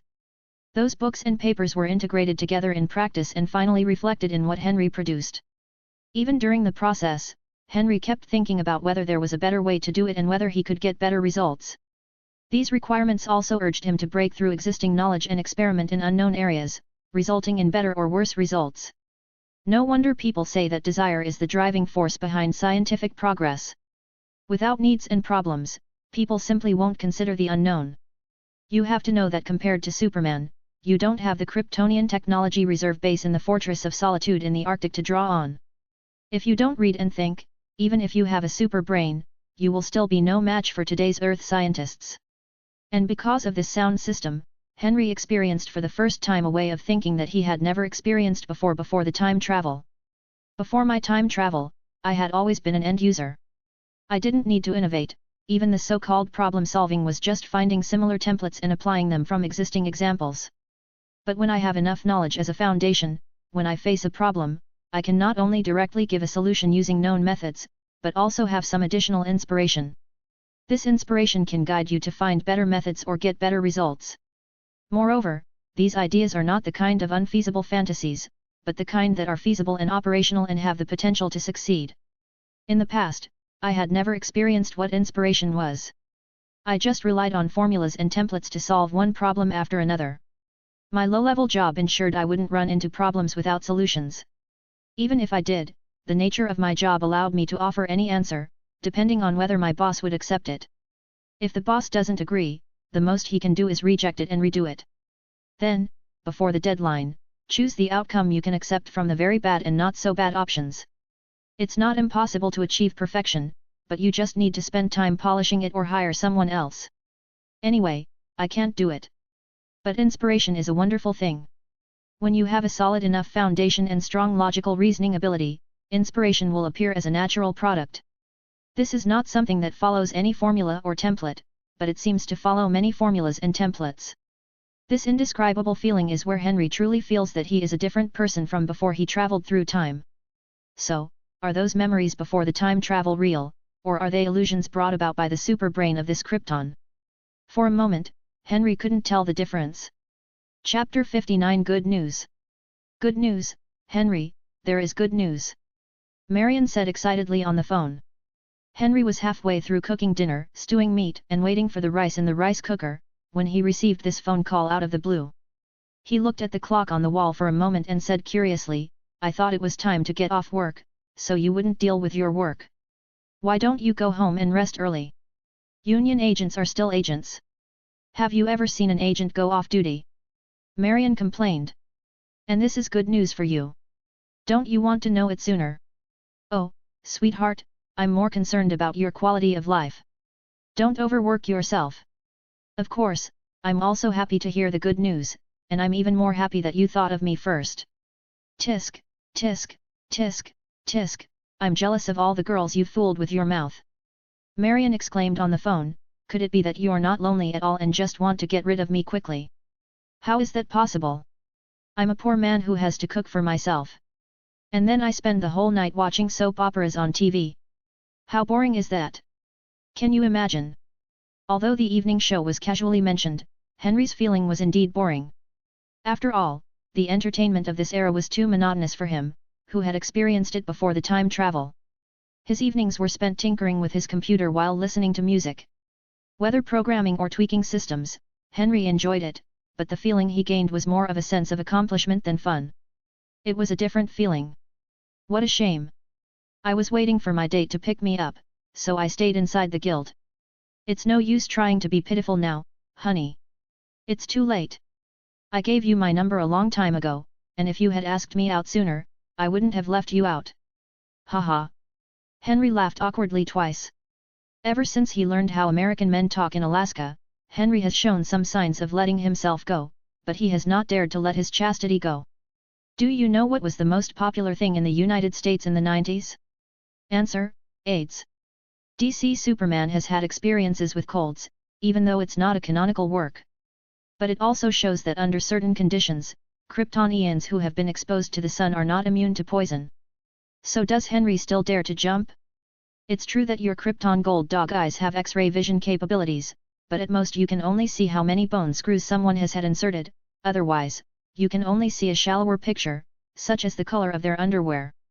If it's a disease with obvious pathological features like cancer or blood clots, you might be able to tell, but if you want to tell if there's a virus, you're asking Kryptonians for trouble. Henry, who personally went to the hospital and stayed in various wards for 2 days, can clearly say that there are many diseases that cannot be seen by the Kryptonian super eyes.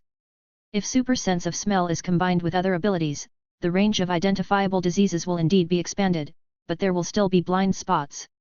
As for discussing whether Kryptonian supervision can see things the size of a virus, that's a bit meaningless. Bacteria are fine, but do you know how fast viruses iterate and mutate? One night, the bacteria in the mouth can alternate for at least 3 to 5 generations, and even harmless ones may become harmful. This is one of the reasons why you should brush your teeth and rinse your mouth when you wake up in the morning. The virus's iteration speed is only getting faster. Trying to confirm that it is a certain disease by observing the virus's appearance is really difficult for aliens. Perhaps there is a detection method that can be achieved by applying the Kryptonians' own abilities, but Henry feels that continuing to study this knowledge is a bit too far-fetched. In short, even if it was not HIV virus, Henry would not be able to identify it even if it was latent syphilis without obvious symptoms. So Henry really didn't want to indulge his chastity in a place like Hollywood. Especially since it was close to the San Fernando Valley, he really didn't think he was immune to all poisons. Besides, you can talk big, but do you really think you are a bulldozer? If I owe too many unpriced sex debts, wouldn't that go against my original intention of living a humble life? Each of these would become my weaknesses. If those malicious organizations discovered them, would they be so moral as to refrain from exploiting them? It would be better to believe that this universe is a fairy tale universe where pigs turn into spider ham and then people never die. So, Henry once again chose to laugh off Marion's hint and brush it off. He then said, "Sweetheart, stop spoiling my appetite. What good news do you have to tell me?" "Well, if you're really that desperate to get rid of me." "Hey, it's unfair. I'm so sad. I just didn't want to disturb your date. This is so rude." At the same time, Henry heard a man shouting from the phone, "Sweetheart, I'm coming. Are you ready?" Marion covered the phone and shouted, "Honey, wait a minute, I have a business call." But Henry could still hear the voice. Marion, who was back on the phone, sounded a little frustrated. "Well, I really can't delay for too long. The good news is that the production team of Devil Warrior has informed you that you've been accepted as their extra." "Oh, this is indeed good news. I think I can have a good dream today," Henry said with a smile. "So remember to come to the union these few days to get your materials. We'll be going to the set soon. This time, they want you to stay with the crew the whole time." "Oh, what a special request." Henry raised his eyebrows. Generally speaking, only the paid lead actors are required to stay with the crew for the entire filming period. If there is any behind-the-scenes work that requires cooperation, such as publicity interviews or dubbing, they must also be present. If an actor wants to do other things or has other invitations, he or she must ask for leave from the director or producer. Passerby actors are special, as most of them are paid daily or hourly wages. In other words, if the production team wants to save money, they can concentrate the filming of scenes that require random actors to shorten the time they use random actors. Or they can call them in at short notice if there are related filming plans today. In this way, there is no need to pay these passers-by actors for the entire filming period. Even if someone can't come at the last minute, will it be a big deal to replace them at the last minute? If so, they won't be considered passing actors. So Henry was a little surprised at what Marion said, that the other party required him to stay with the group throughout the whole process. However, no matter how surprised we are, some production teams are rich and powerful and dare to hire people like this. Who would not be happy to get paid for nothing and sit on the set? But the details still depended on the contract and documents sent by the other party. Henry smiled and said, "I understand. I'll go to the union tomorrow to get the documents." "Okay, I'm hanging up now. Have a nice night." "It's a pity that the target is not you," Marion said regretfully. Chapter 60 Joining the group. Henry finished filming the B-movie and calmly switched to the production team of Devil Warrior. When I arrived at the gathering place on the first day, I saw that the military personnel gave confidentiality agreements to all team members, including those in front of and behind the scenes, and asked them to sign them. Of course, the main actors, supporting actors, directors, producers, and other key members of the production team were not present. Those with higher status naturally received different treatment. For some crews that are more aware of confidentiality, especially large-scale productions, it is common to ask actors and behind-the-scenes staff to sign such an agreement. But today's one is too thick. You have to know that the average educational level of Hollywood actors is low, and many of them suffer from dyslexia. It is really difficult for them to understand the contents of such a thick confidentiality agreement without the accompaniment of a lawyer. Some young men who were obviously new to the industry, including Henry, reluctantly began to look through it carefully. However, those veterans who have been in the industry for a long time just glanced at it casually, turned to the last page, and quickly signed their names. A newcomer who was obviously familiar with the veterans asked in surprise, "Brother, you didn't even read the entire article. Aren't you afraid that something might go wrong later?" The old man, cigarette in hand, said arrogantly, "Why bother with all that? The film's confidentiality is pretty much that. We won't have the script, so the clause about not leaking the plot doesn't really concern us. That is, we were not allowed to take photos on set, nor to talk to reporters about anything. The main reason was that the content we were filming appeared to be related to the Navy, so we had to sign a military confidentiality agreement. But you also shouldn't bring unauthorized photography equipment, and when in a military area, you should only move within the restricted area. Also, you should follow the military's orders and not run around or look around. Before these things enter the military zone, someone will come out to explain them. We'll do what they say then. Why do we need to look at all this stuff now?" The old man impatiently shook off the signed confidentiality agreement in his hand and took the initiative to walk forward and hand it to the military personnel. He then said, "Brother, I just want to ask, will there be a place to smoke when we get there?" The sailor didn't seem too serious. He casually said, "The ship's control officer will tell you where the smoking area is. Don't litter cigarette butts. Just don't make it difficult for the brothers to clean up." "Okay, brother, I'm fine." With the veteran taking the lead, the others naturally followed suit, without carefully reading the contents of the confidentiality agreement, and directly turned to the signature area to sign their names. Henry didn't want to be sociable, but he still used his superpowers to quickly read through the agreement, taking no longer than the others. Based on his knowledge of American law from the library, he concluded that the confidentiality agreement was standard, without any traps or entrapments. So he signed the name Henry Brown. By the way, because the tax filing deadline was approaching on April 15, Henry read the relevant tax laws and filled out the tax forms himself. This was no problem for his super brain. The only difference between Henry and a lawyer or accountant was that he didn't have the relevant education or license. This is the US rule. Without relevant academic qualifications, you cannot apply for a license. At the very least, you must go to a correspondence university and obtain an equivalent degree. Otherwise, Henry will have to get himself some kind of master's license. After the confidentiality agreement was finalized, the assistant director took over. He handed out the materials and said, "The shooting schedule is roughly as written in the materials you have. More importantly, we will be filming at the San Diego Naval Base for a period of time. Everyone will be staying in a hotel in San Diego, and the production team will be in charge. For those who have part-time jobs or odd jobs elsewhere at night, please remember to tell your boss that you need to take time off during this period and that you cannot be assigned work. If you want to travel back and forth between Los Angeles and San Diego, I don't care. But if you want to slow down the filming, you must be prepared to breach the contract and pay compensation. We can't extend the filming schedule inside the military base just because we want to. If something goes wrong and the movie is ruined, you won't be able to afford the loss in your lifetime earnings. Do you understand?" "Yes, sir." A few of the more obedient newcomers answered in twos and threes. On the first day of filming, we didn't go straight to the San Diego Naval Base to shoot. We stayed on the Warner Brothers set to change clothes and put on makeup. The most challenging part, of course, is the cast. They don't just have one set of costumes for the film, they often have multiple copies. The tone of the entire film begins to develop under the director's control from this point on. In comparison, the costumes of the passerby actors are simpler. Even though they are all background characters, their storylines are not clearly stated in the script, and even a one-sentence character biography may not be written. But the number of people needed for each scene and the backgrounds of these people are all clearly written in Hollywood scripts.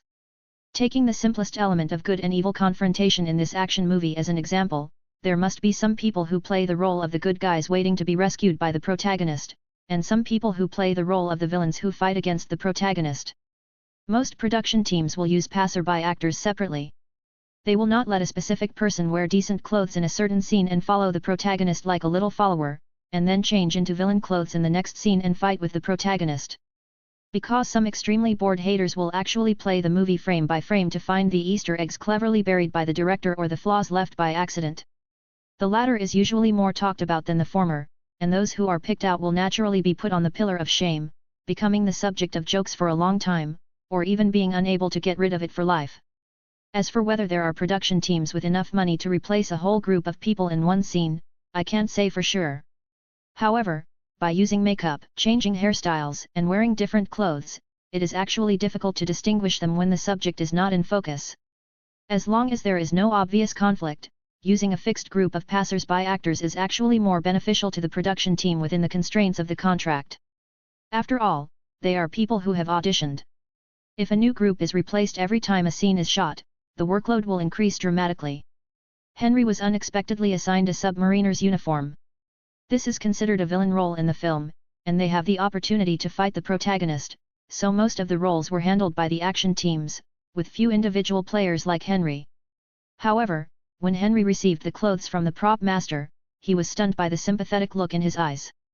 It was as if someone would open a door and ask if he had washed his butt clean in the next second. Fortunately, that didn't happen. The Kryptonian hiding in Hollywood successfully became a member of the Devil Warrior production team. End of the chapter. Like and subscribe for more videos like this.